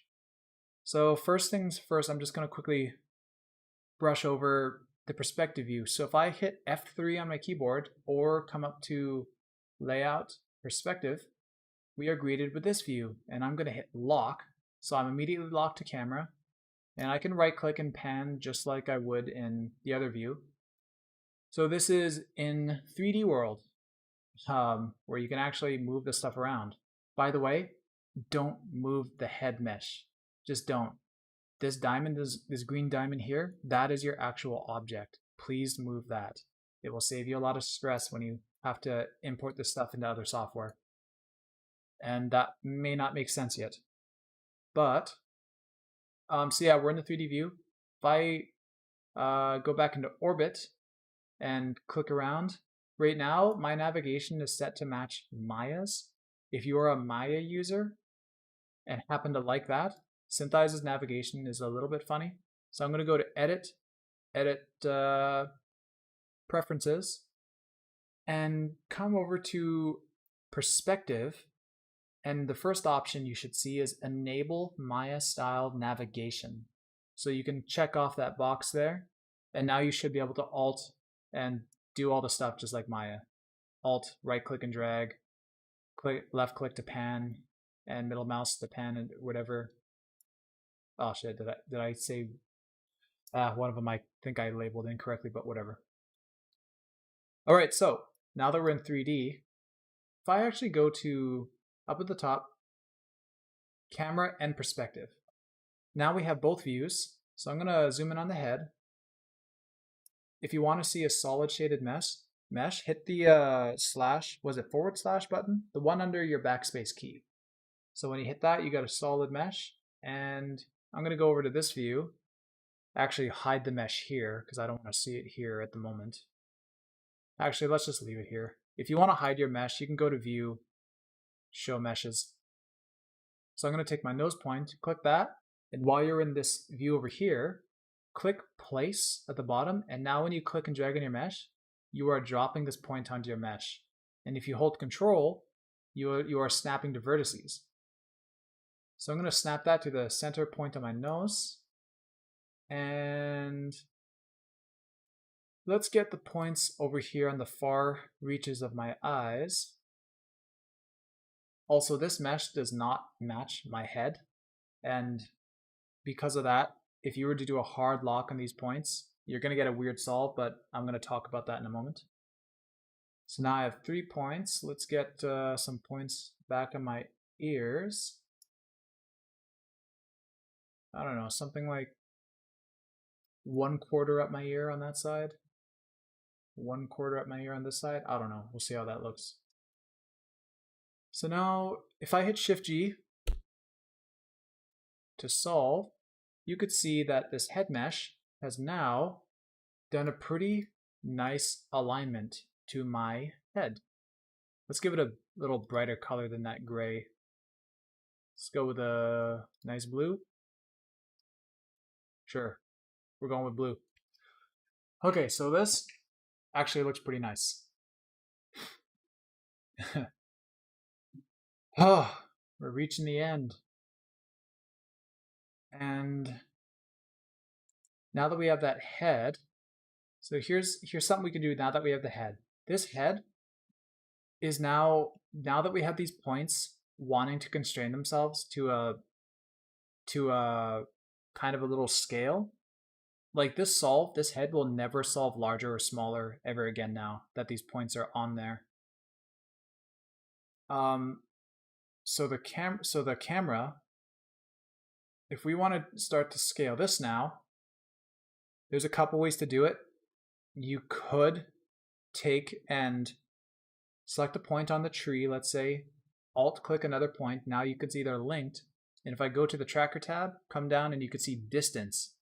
I don't remember the units for this. What's a unit? Square?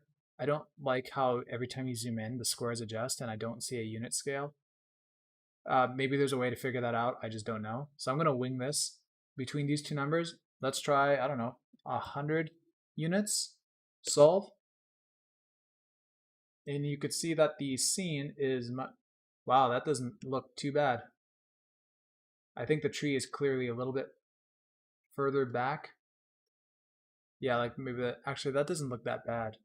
Maybe just a little bit more. So with that point selected, I can go, I don't know, 130? Now what'd that do? Yeah, so you could see the scene got even bigger. So that's one way to do it. The way that I kind of prefer, I'm going to undo that. The way that I prefer to do this, because I find it faster and easier to get rid of the constraints, because that distance, if you make a constraint like this, you got to select your point, go over trackers, go to this tracker target thing, set target, scroll up and find, or scroll to wherever none is, and then that's how you get rid of it. I don't like that. So here's what I'm going to do. I'm going to pick a frame, let's say the first, and I can select a few points in the scene, or I can honestly select all of them right now. And under trackers, so where we have our seed and lock, like this is the data, these zeros here, this is like if you constrain a point, you could see this is the data. This is the actual position data of where we place those points. So for these camera points in the environment, we can select all of them or select a few. In this case, I think I'll just select a few points. We don't really need that many. We could get away with even like 3 or 4 or something. But now that I've selected a few of these, I'm going to watch these tree points. And if you come down here, this little plus and minus, click and drag that. Just keep dragging up. If it's going really slow for you, hold shift. I'm actually going to let go and then continue because kind of fixes itself and I don't remember the word.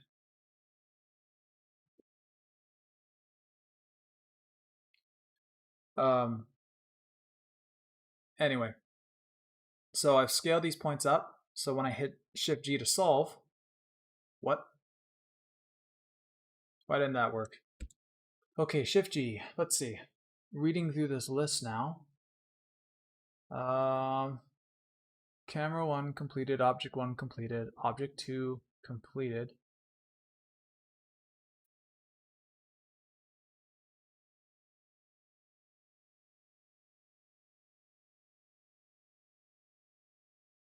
Huh.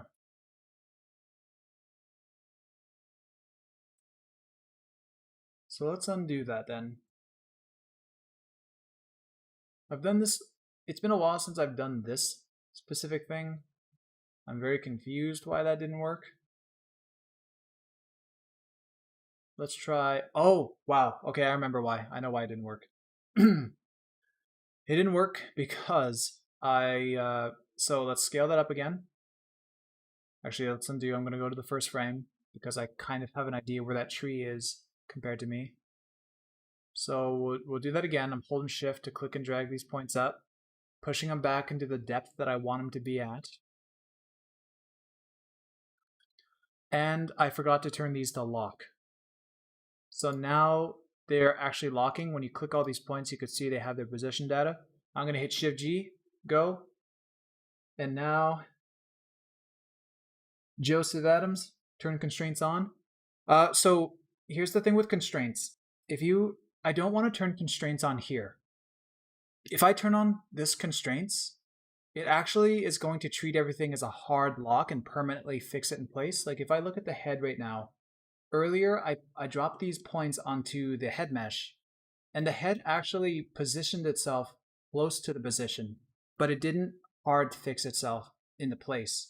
So you could see the difference between my dropped point on the mesh and the actual solve point. But because this head doesn't match, if I had constrain on and hit go, these points, the error is a lot higher, and you could see there's more shift in the mesh because, yeah, the head mesh doesn't match. There was just no way that was going to work.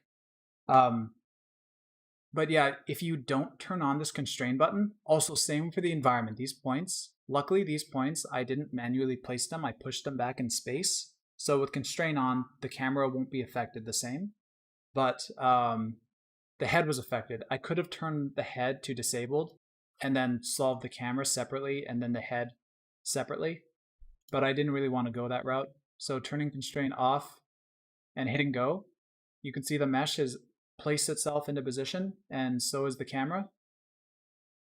But yeah, that is a good point because there are plenty of times where I have forgotten to turn constraint on for a plethora of shots. It's the little things. So hopefully that made sense. I kind of really rushed through that very quickly. So what do I want to do now? So let's pretend. So the scale of the scene here, I could actually better judge by looking at the height of the rail. And we can hope that the points here, we can hope that the points in the rail are probably up to my waist, or how high would that be? I'm just trying to imagine if I'm standing beside a rail. I think I could lean on it. It's probably just above my waist. So let's figure out where my waist is. And to do that, I can go over to 3D and I'm going to quickly drop in an earthling. So I'll click and drag it into position. And I'm gonna go and zero out all the translations, zero out the rotations. Oh, this is under the camera view. My bad. So I'm gonna delete this mesh, go to object 1, Earthling, create them.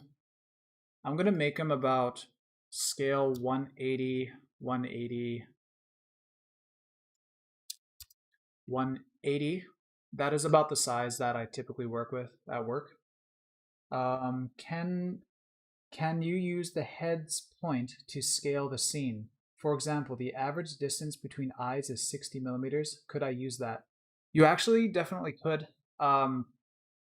So scaling that. So if you were to use your eyes to scale the scene, you would kind of hope that in your camera solve, you have, let's say if I was standing completely still in a shot and you solved the camera, you tracked the environment and you tracked me. Because of that, because I'm standing still, you have a couple points by the eyes that you can select, alt click to each other, and then enter in the unit. And that would work. That would actually work. You could scale like that. But because in this case I'm moving, in the camera solve portion of this, you don't really have a couple points that are locked to the head. So you couldn't scale the camera scene like that. But what you could do is if you had your head solve, you can add the scale constraint between those points. So your head would solve at a correct scale. Your camera wouldn't scale. Your scene wouldn't scale correctly. But if you have one thing scaled, you can at least then make the best educated guess you can with the rest of your scene. Like this right here. If I take this and move this body down, actually I gotta zero this stuff out first. I'm gonna zero out all the rotations and stuff so it's kind of oriented to the head on my body. Actually, I'm gonna rotate it forward a little bit because I can see that not lining up already. Ooh, that's kind of rough. Let's just line this up by hand. Also, the head on the SYNTHEYES man is a little bit smaller than it should be. So I actually am gonna scale this down a bit more. Wow, that was actually way off. I'm gonna keep it around 180. I should just keep it around 180. That's a pretty good scale. I think that's like just under 6 feet or something. It's the scale that we use at Track VFX to kind of base all our scenes off of, because you don't really get any scale or measurements from set all too often. So you just kind of make a generic man at a certain height and kind of place that into your scene in a lot of shots. So let's say that the railing, let's look at the camera again. So that railing almost certainly is not that high up on me. The railing is probably going to be somewhere down here along the lines of my waist or somewhere halfway up my torso, because you don't want people to fall into the water, but you want a nice leaning height. At least with these rails, I was leaning on them. That might have been at a taller point too, actually. So I'm gonna take all these points that I've constrained. If I hit 2 on my keyboard, you can see we have a little list of the points that we dragged earlier. So I'm gonna select them. So we have those points selected. And I'm also going to select a couple of the points on the railing. And now I'll go back to trackers, drag the slider up, drag it down to where these points are at a level somewhere around my torso. We don't have to be crazy perfect with this, not for this type of shot. Again, the camera solve for this shot is only meant so that we have a nice world for the lighting. But I don't know, maybe in the future I wanted to light my hair on fire, and I don't want to regret not scaling this properly and coming back to it. So Now that I have that, I'm just gonna Shift G, solve. And now we got this weird body stuck in there too. I'm actually just gonna delete that. We don't need it anymore. And what's kind of nice is that now that we have a scale like this, you can see that my head, it actually looks like I'm going at a decent walking pace in the real world. So this is working out rather nicely. Oh, I know a few questions have been asked, but I haven't really taken a pause for anybody to ask any questions if they had any. I'm just gonna quickly grab a bottle of water. I'll be back in like barely 10 seconds. If anybody has any questions, please ask.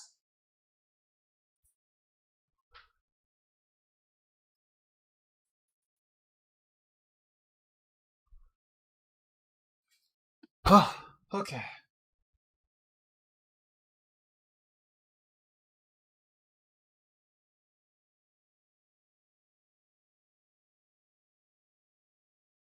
All right. So we are going to continue. So now that we have the head, let's quickly add in the torso. This one should be pretty fast. So I need some geometry that's. I could honestly use the points as they are here and scale them in so that they're out of depth to my head, but I kind of want to control this more. I kind of want to put some geo in there for it. You don't have to do this. Honestly, this is just me. I want to do this. Actually, let's see what it looks like first without tossing in some geo. So that trick that I used to scale back the world, we can do this on the chest too. So I'm going to take I'm going to color one point. I'm going to color this point because it's very center on my torso. I'm going to color it just so I can better reference it later. I'm going to make this, actually let's go yellow. Okay, so I'm going to select a few points. I'm not going to select the yellow one because if I select it, then I can't see it. Now that I have that, actually, maybe I will select the yellow one. So I'm going to take the plus and minus. Actually, this is a problem. So this is kind of a good problem to run into. So if I move these points like this and scale them back into position, if I solve now, you could see, oh, I forgot to turn on lock again. So lock is on, go. So you could see that the points came ahead, but my object is further back. Honestly, this isn't the biggest problem. You could still, in Maya or whatever program, line up your mesh, and your mesh itself has the proper pivot and everything, the origin. I like to keep it clean here because if I treat it correctly here, if this diamond goes up, and if I put any object under that object and zero it out, it's going to be nice and lined up and symmetrical if I've had it symmetrical here. So I'm going to undo where I drag those points back, and here's another way to scale. Since I don't have geometry here, this isn't destructive. I can come to 3D, turn on hole. Usually when you have hole on, let's say if I was under the camera, if you want to move the whole scene, not just the camera or whatever, you could turn on hole, and now you're moving and repositioning the entire shot.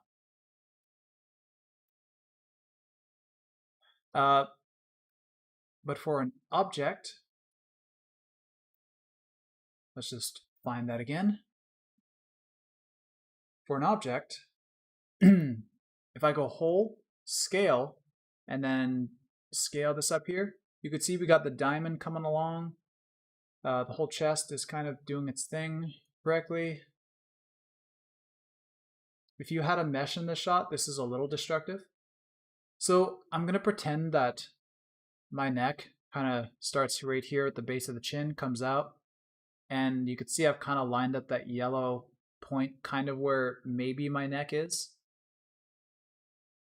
So if I play, we could see that they are solving pretty close to each other. And this is just a free solve. This is nothing complicated. It's pretty rare that you get a couple solves that work so well that they stay locked together like this. A lot of the times you have to force the distance. And distance is a big thing. Distance is part of the refined process that we're going to be getting into. And we're going to be jumping into refining this stuff now. Okay. Need another drink of water because this part's going to be, this is getting into, I think this stuff is going to get a little bit trickier at this point. So we'll see how it goes.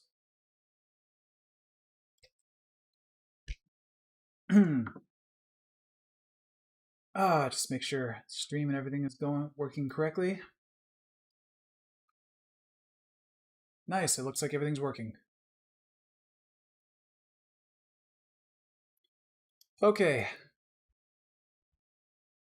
Refining. So we need to smooth the camera path.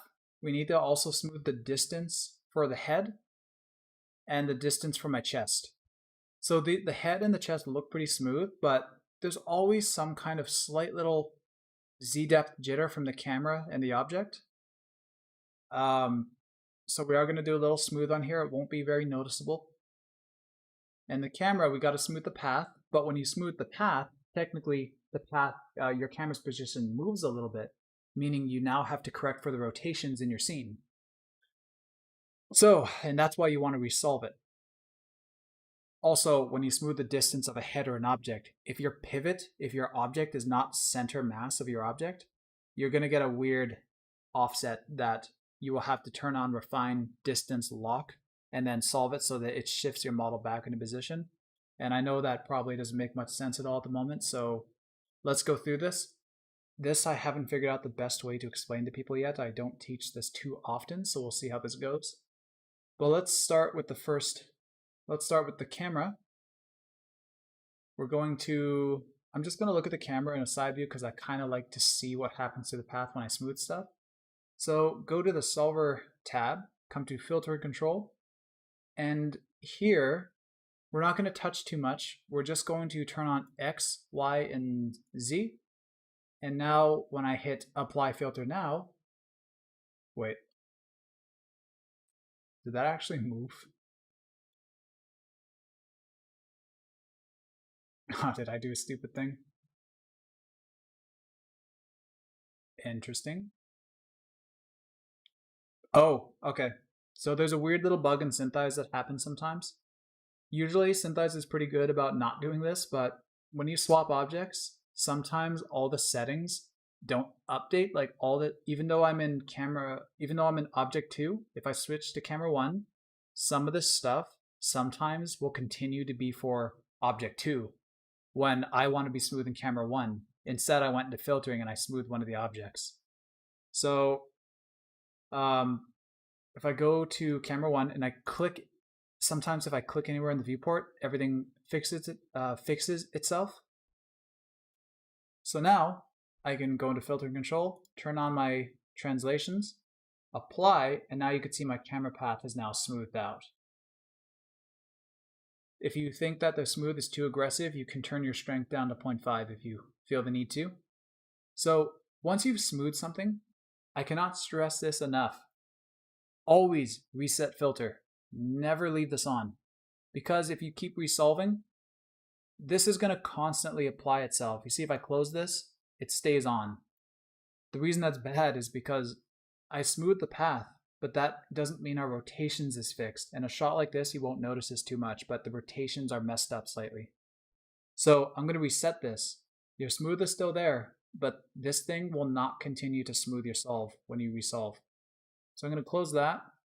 And now to tell the camera that we got to listen to this smooth path, we actually have to load this path into our locks. So if I go axes lock more, this window, so you can see we have the translation weights and rotation weights. Also we have the distance, which this is what we use for the object solves. And then we have our focal length, our field of view, which we do this if we're doing zooming. So you can smooth your zoom curves. but we're just going to do position for the camera. So on the first frame, if you're on any other frame and you turn this on, you can see this animates, and you'll be wondering why one part of your shot is still jittery. So I'm going to undo that, go to the first frame, turn on our lock, and now the seed path value right here, we have to load in this smooth path because it doesn't know to lock to anything yet. So we're going to hit get. So now you can see that these numbers changed. These numbers, this is your path. This is your smooth path that you just made. So now the lock is on. We got the path loaded in. And we're going to turn on this constraint button, but there's another issue that I have to address when I turn this on. Oh,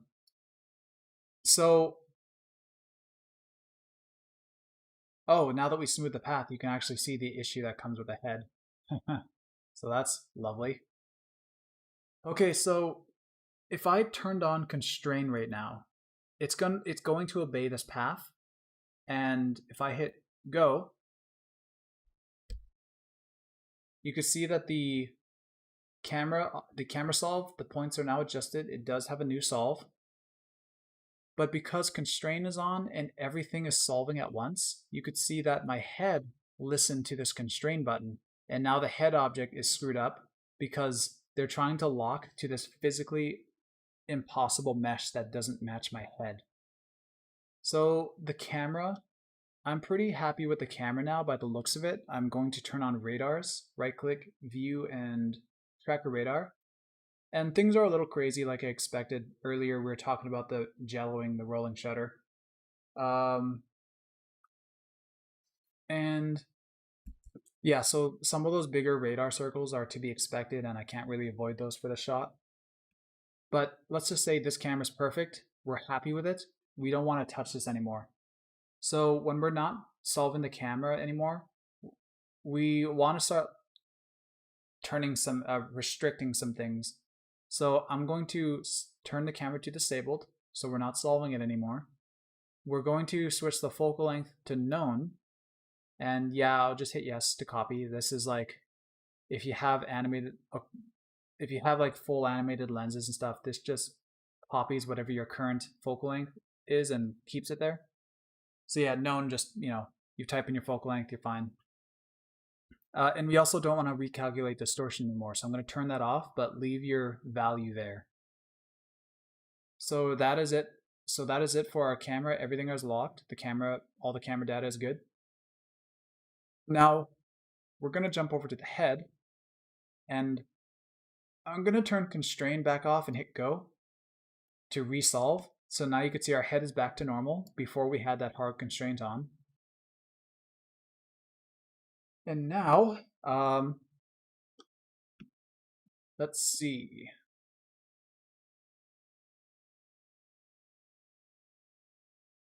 You can see the object has now kind of found its own space again. That's because I scaled the chest back. Even though I scaled this back, none of these points are kind of locked to any position in space within this object. So SYNTHEYES kind of did whatever it wanted when I solved again, and the chest pushed itself back wherever it wanted. So first we're going to smooth the head, and then we'll worry about the chest. So for the head, we're not going to do a smooth on the path. Let's go back to the solver tab.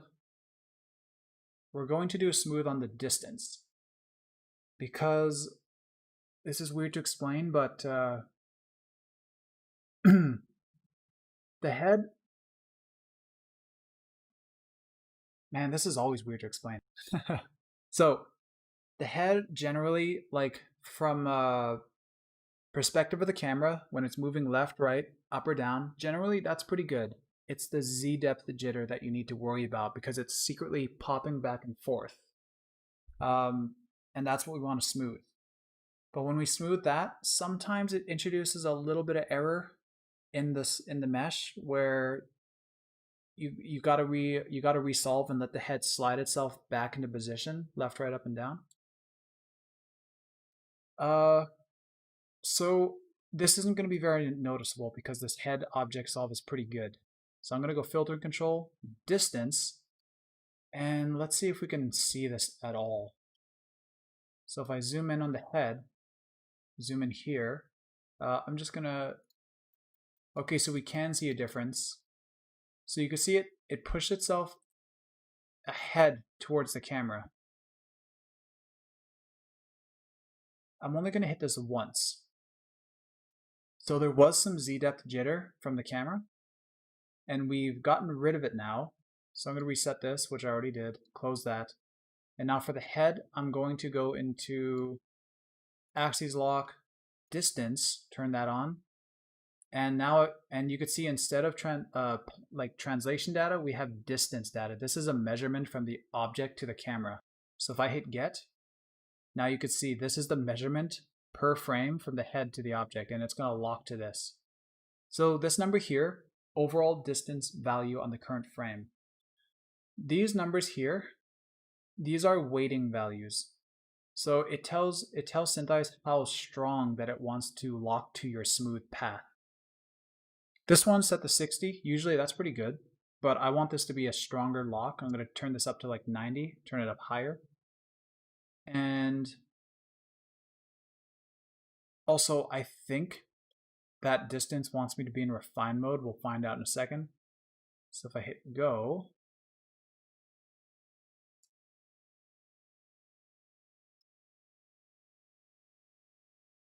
so it looks like my object might have pushed back in space.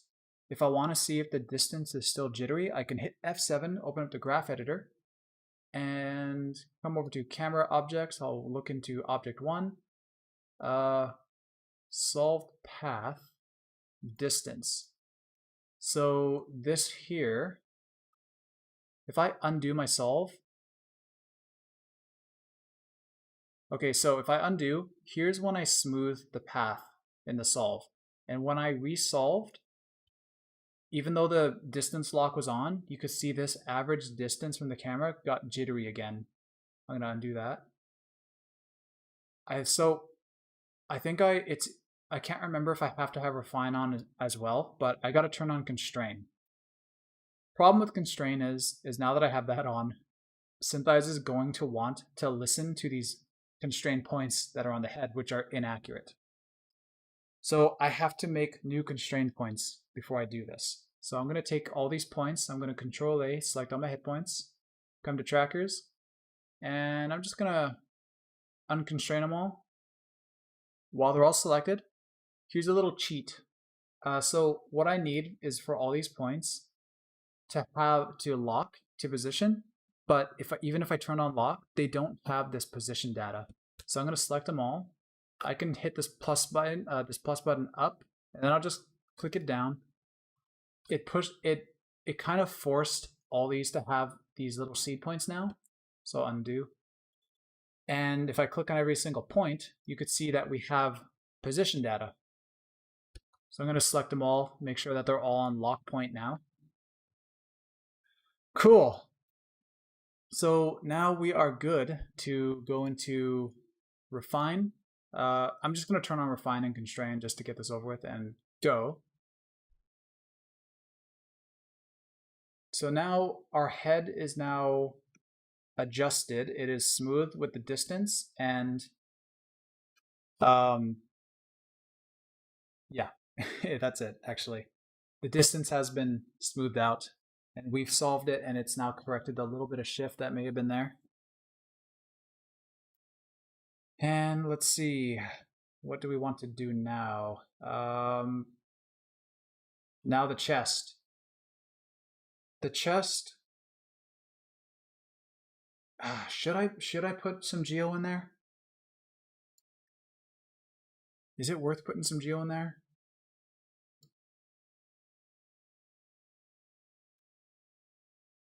Is anybody watching? Does anybody care, like, should I scale this object in and then just kind of refine this without geo, just use the points as they are, or do people want me to just put, or do people want me to put the geo in? Raphael says yes. Yes to putting the geo in. Okay, so I'll make some chest geo, and Kai as well. Good to see you there, Kai. It's been a while. It's been a Kai while. I'm sorry, that's a dumb joke. Okay. Anyway. So yeah, let's put some geo in here. So here is what we're going to do. We're going to use an earthling. So I'm going to click. Also, we're on object 2, remember? I'm just going to click in an earthling, scale it up so it's around 180 units of scale right here. I'm not being perfect, I don't care. And now let's take the translate. Zero all this out so that we're zeroed in the object diamond. Take the rotations as well, zero them out. And you could see that our dude is stepping on top of the diamond. So I'm going to go to translation, bring this down. And I'm going to bring him down so that that diamond kind of lands on the front of the neck here. I'm going to bring him ahead a bit, or back a bit, so that the diamond lands on the front of his neck. Looks like I got to bring him slightly to the side as well. There we go. So I have that. And now here's what we're going to do. I'm going to go into F3 into perspective. And now I'm going to lock to my camera. I can hit lock or L on my keyboard. And now you can see we have this. So I'm going to hit / and come over here to toolbars. If you don't have toolbars, just right click, come to toolbars, turn on toolbars. If you don't want toolbars, all these options here is what you're seeing on that toolbar over there. So I'm going to turn on pinning. Now that I have pinning, I'm going to click create edit pins. And what pinning is if I click anywhere on this mesh now, you could see I'm dragging it around. And if I add another point, you could see I can rotate it. And then a third point lets me start to manipulate the rotation. So I'm going to bring this guy up to my neck, try to bring a shoulder over, get the other shoulder.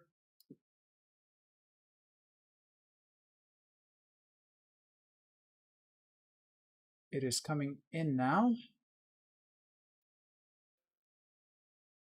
By the way, if you have any problems with pinning can be a little finicky sometimes. And the reason that it might be finicky is because it likes when your object, the pivot of your object, whatever it is, if the pivot of your object is within the view of your camera.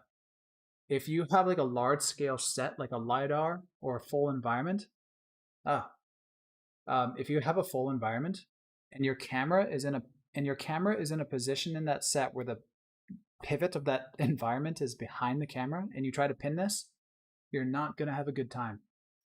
So you kind of want to make sure your object's pivots are within the camera view. So this position here, I got to try and get the center line over here. I'm also making too many pins. I'm going to control click to get rid of them.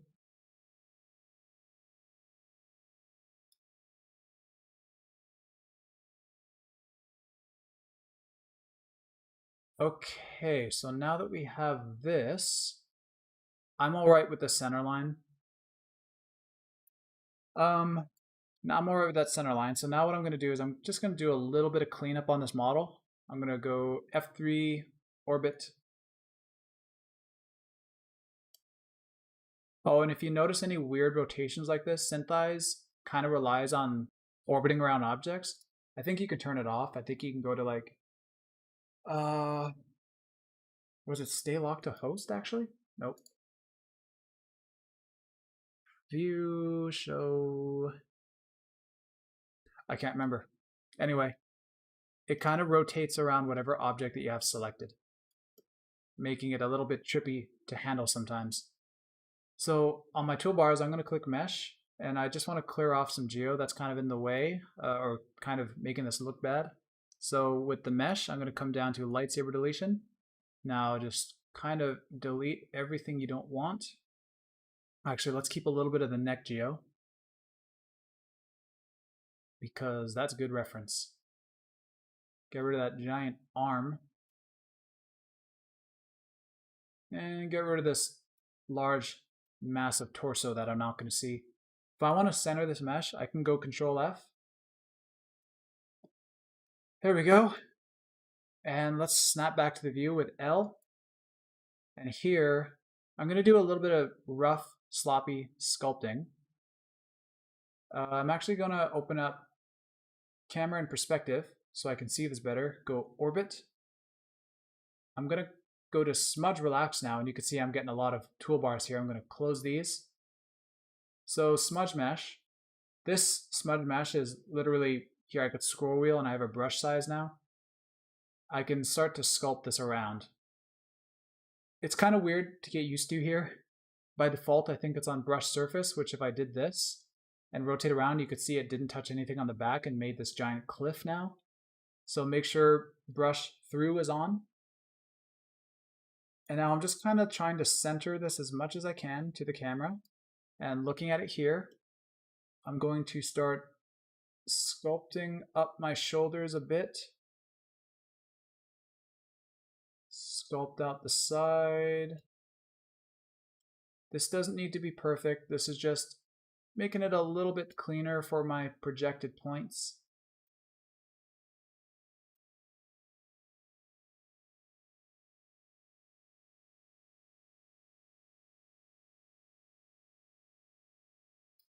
Okay, so definitely nowhere near perfect, but again, this object doesn't need to be perfect. This, again, is just an anchor because we're going to have, eventually in Maya, I'm going to have a little torso, a rigged torso and head, and this is just to anchor the neck because rotation reasons. Okay, so now that we have that, I'm going to come back to camera view with F2, and let's just select a couple points. And I try to space them out somewhat. These two aren't super spaced out, but they're on a relatively planar surface, which I trust. And now I'm going to drop them on the mesh. And I dropped them on the mesh. I don't think I dropped on the mesh yet in this stream, but I had a hotkey for it. You could come up to drop on the mesh, and that we placed the points before manually. Here I just let them project onto the mesh. So now that I have that, also, I should go to the head real quick. I'm going to go to the head and disable this from solving. So refine to disabled. Back to object 2. And let's do a quick solve. Constrain is on. First, let's just see what happens if it free solves. So I'm going to turn constrain on. So like I said earlier, if you don't have constrain on, it will roughly position things, and you can see it looks kind of ugly. So I'm going to turn on constrain. And here you are left with a more forced model that is happier with what we did. Okay, so now that we have these two, now that this has some projected points onto a mesh and now it's kind of at a fixed scale, this looks so stupid in this view. Oh, I should probably rotate this mesh a bit. I don't really need to though, because it's not the purpose of this. Anyway, so let's scale this up to the head. So let's say if you're working for a client, you were given a head model, you don't want to scale that asset because they expect that to be the same, and it's going to cause a lot less stress in their pipeline if they don't have to worry about us messing around with their scale, because you can break things. Also, the head you can assume that the head is a correct scale, so why would you scale the only correct thing in your scene? So we're going to scale the chest because we BS'd the chest completely. So I'm going to come over to 3D, go to Whole, Scale, and you can see when I scale this down, the points go and the object goes, but not the mesh. So we're going to have to right-click, go to 3D, Whole Effects Meshes. And now we can bring this down, and the diamond, or the center here, where's this point? I think this point is this point. So I'm just trying to get this so that it kind of completes the gap where the neck meets my chin. So looking in here, I'm going to lock the camera.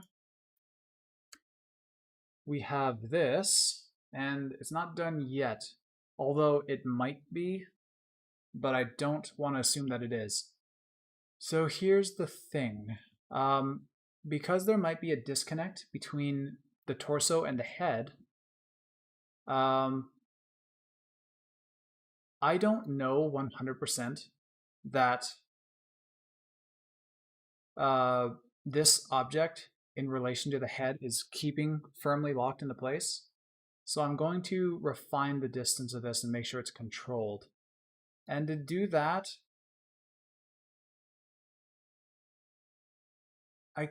okay, there's a couple ways to do this. One's kind of a dirty way that I don't want to show, and the other way is kind of a complicated way. Okay, I think we're gonna do it what I'm gonna say is more of a correct way. So I'm gonna make myself a little null object at the chin, and then I'm gonna make myself the same null object on the torso. And I'm gonna go through a couple gradual frames, and if those two objects offset from each other, then I know that the torso is either too ahead or too far back from the neck. So I'm gonna go to the head, and let's say the null object can be a little sphere. So I'm gonna make this little sphere, not too big, like really just a little dot, zero it out. Where'd it go? Oh, I made this under the chest. Okay, that's fine. We need a chest one too. So I'm going to I'm going to select that mesh, bring it up to the chin, and because my chin is not, my head's turned, so it's going to be somewhere over here, and I'm going to meet that up with the geo on the head. Doesn't need to be crazy perfect. And now I'm going to go over to Object 1, make the same little sphere, and zero it out. And we're going to move this down and ahead.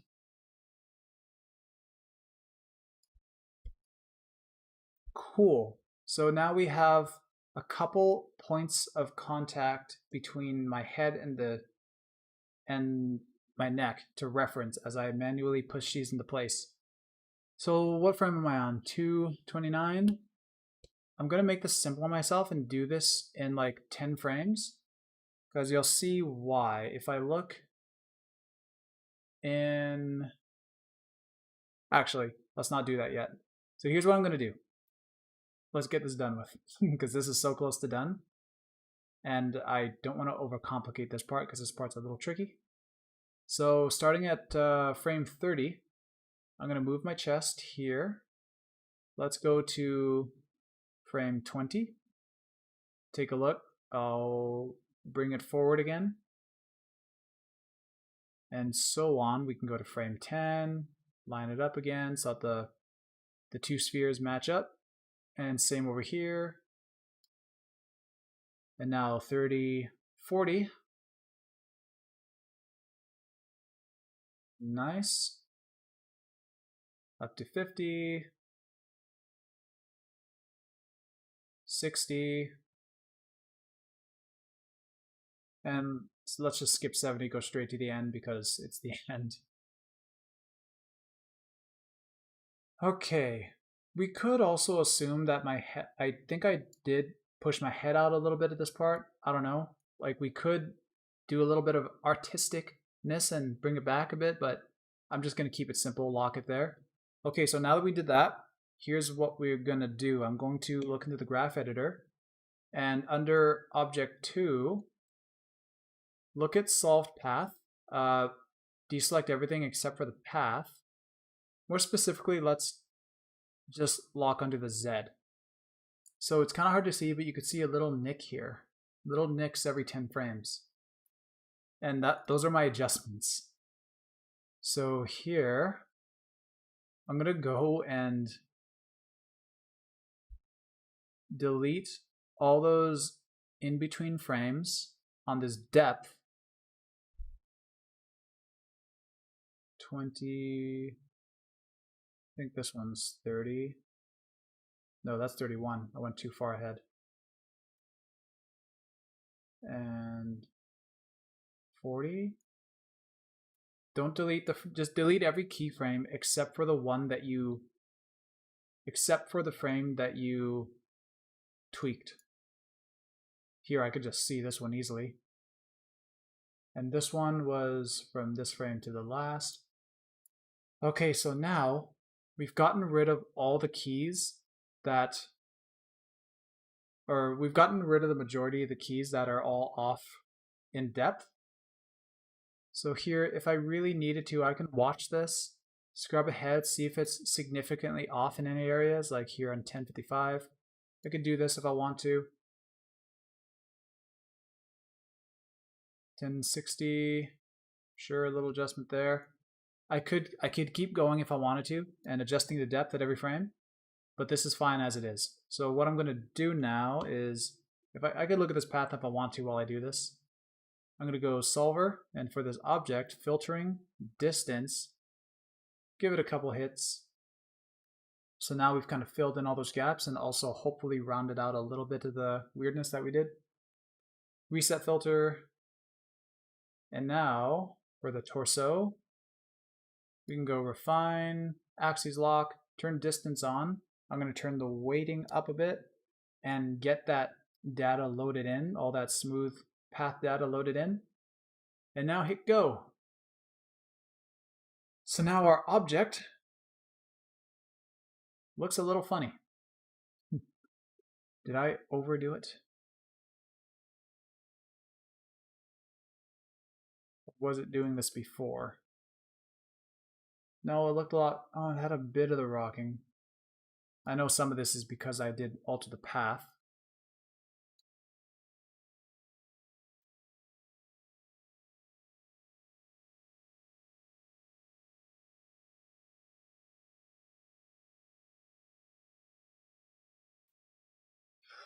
Oh, I promise I don't have the COVID.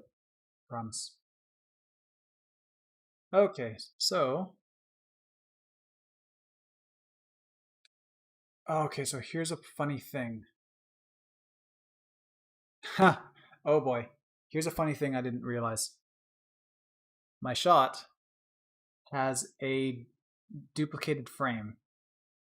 So frame 3 and 4 are the same frame, and that caused a problem. I smoothed the shot, and when you smooth the shot, it tries to make a path that doesn't exist. The camera should have been moving, pause for a frame, and then keep going smooth.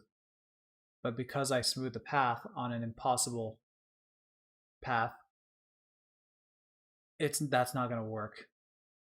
I'm not going to fix that here because that is not a problem most people will come into. Sometimes you get retime shots and you get weird stuff in the path like this, which that would be a whole video on its own for YouTube or something.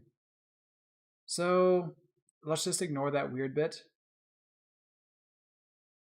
So the body, I'm worried that that little frame issue has now rippled itself ahead into the shot. I don't know how much better I'm going to be able to get this, but this torso track is actually at a state where I need it to be. This is because now they are pretty well locked together. And now I can attach a rig to this, a head and a chest, and have the geo blend in between. So this is kind of it for this stream. This one I just wanted to do all the core stuff. I wanted to do a camera solve, some refined stuff. We did some alignment stuff, some constraint stuff. And I'm planning to do more with this, but I'm I was going to do it on another day. Likely tomorrow. I don't know for sure. We'll see how time goes, but I think I'm going to try and continue this tomorrow. I want to do a GOH track, which is basically rigging in SYNTHEYES, where you can start adding weighting to vertices and have a point like on my chin drive a joint with the weighted faces, and deform the mesh, give me an actual jaw. And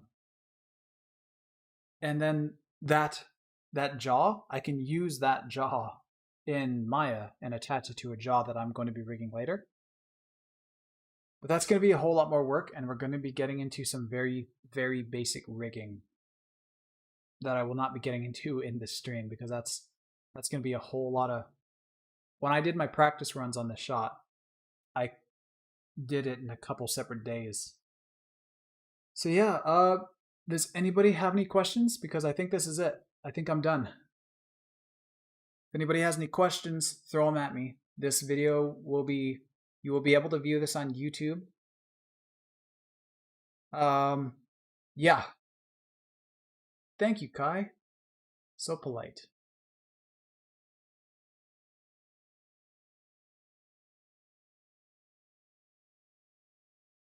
Thank you, Raphael. Hopefully you enjoyed.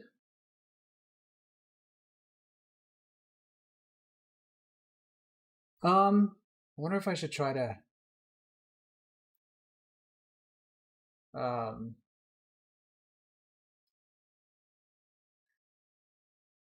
I'll do something tomorrow.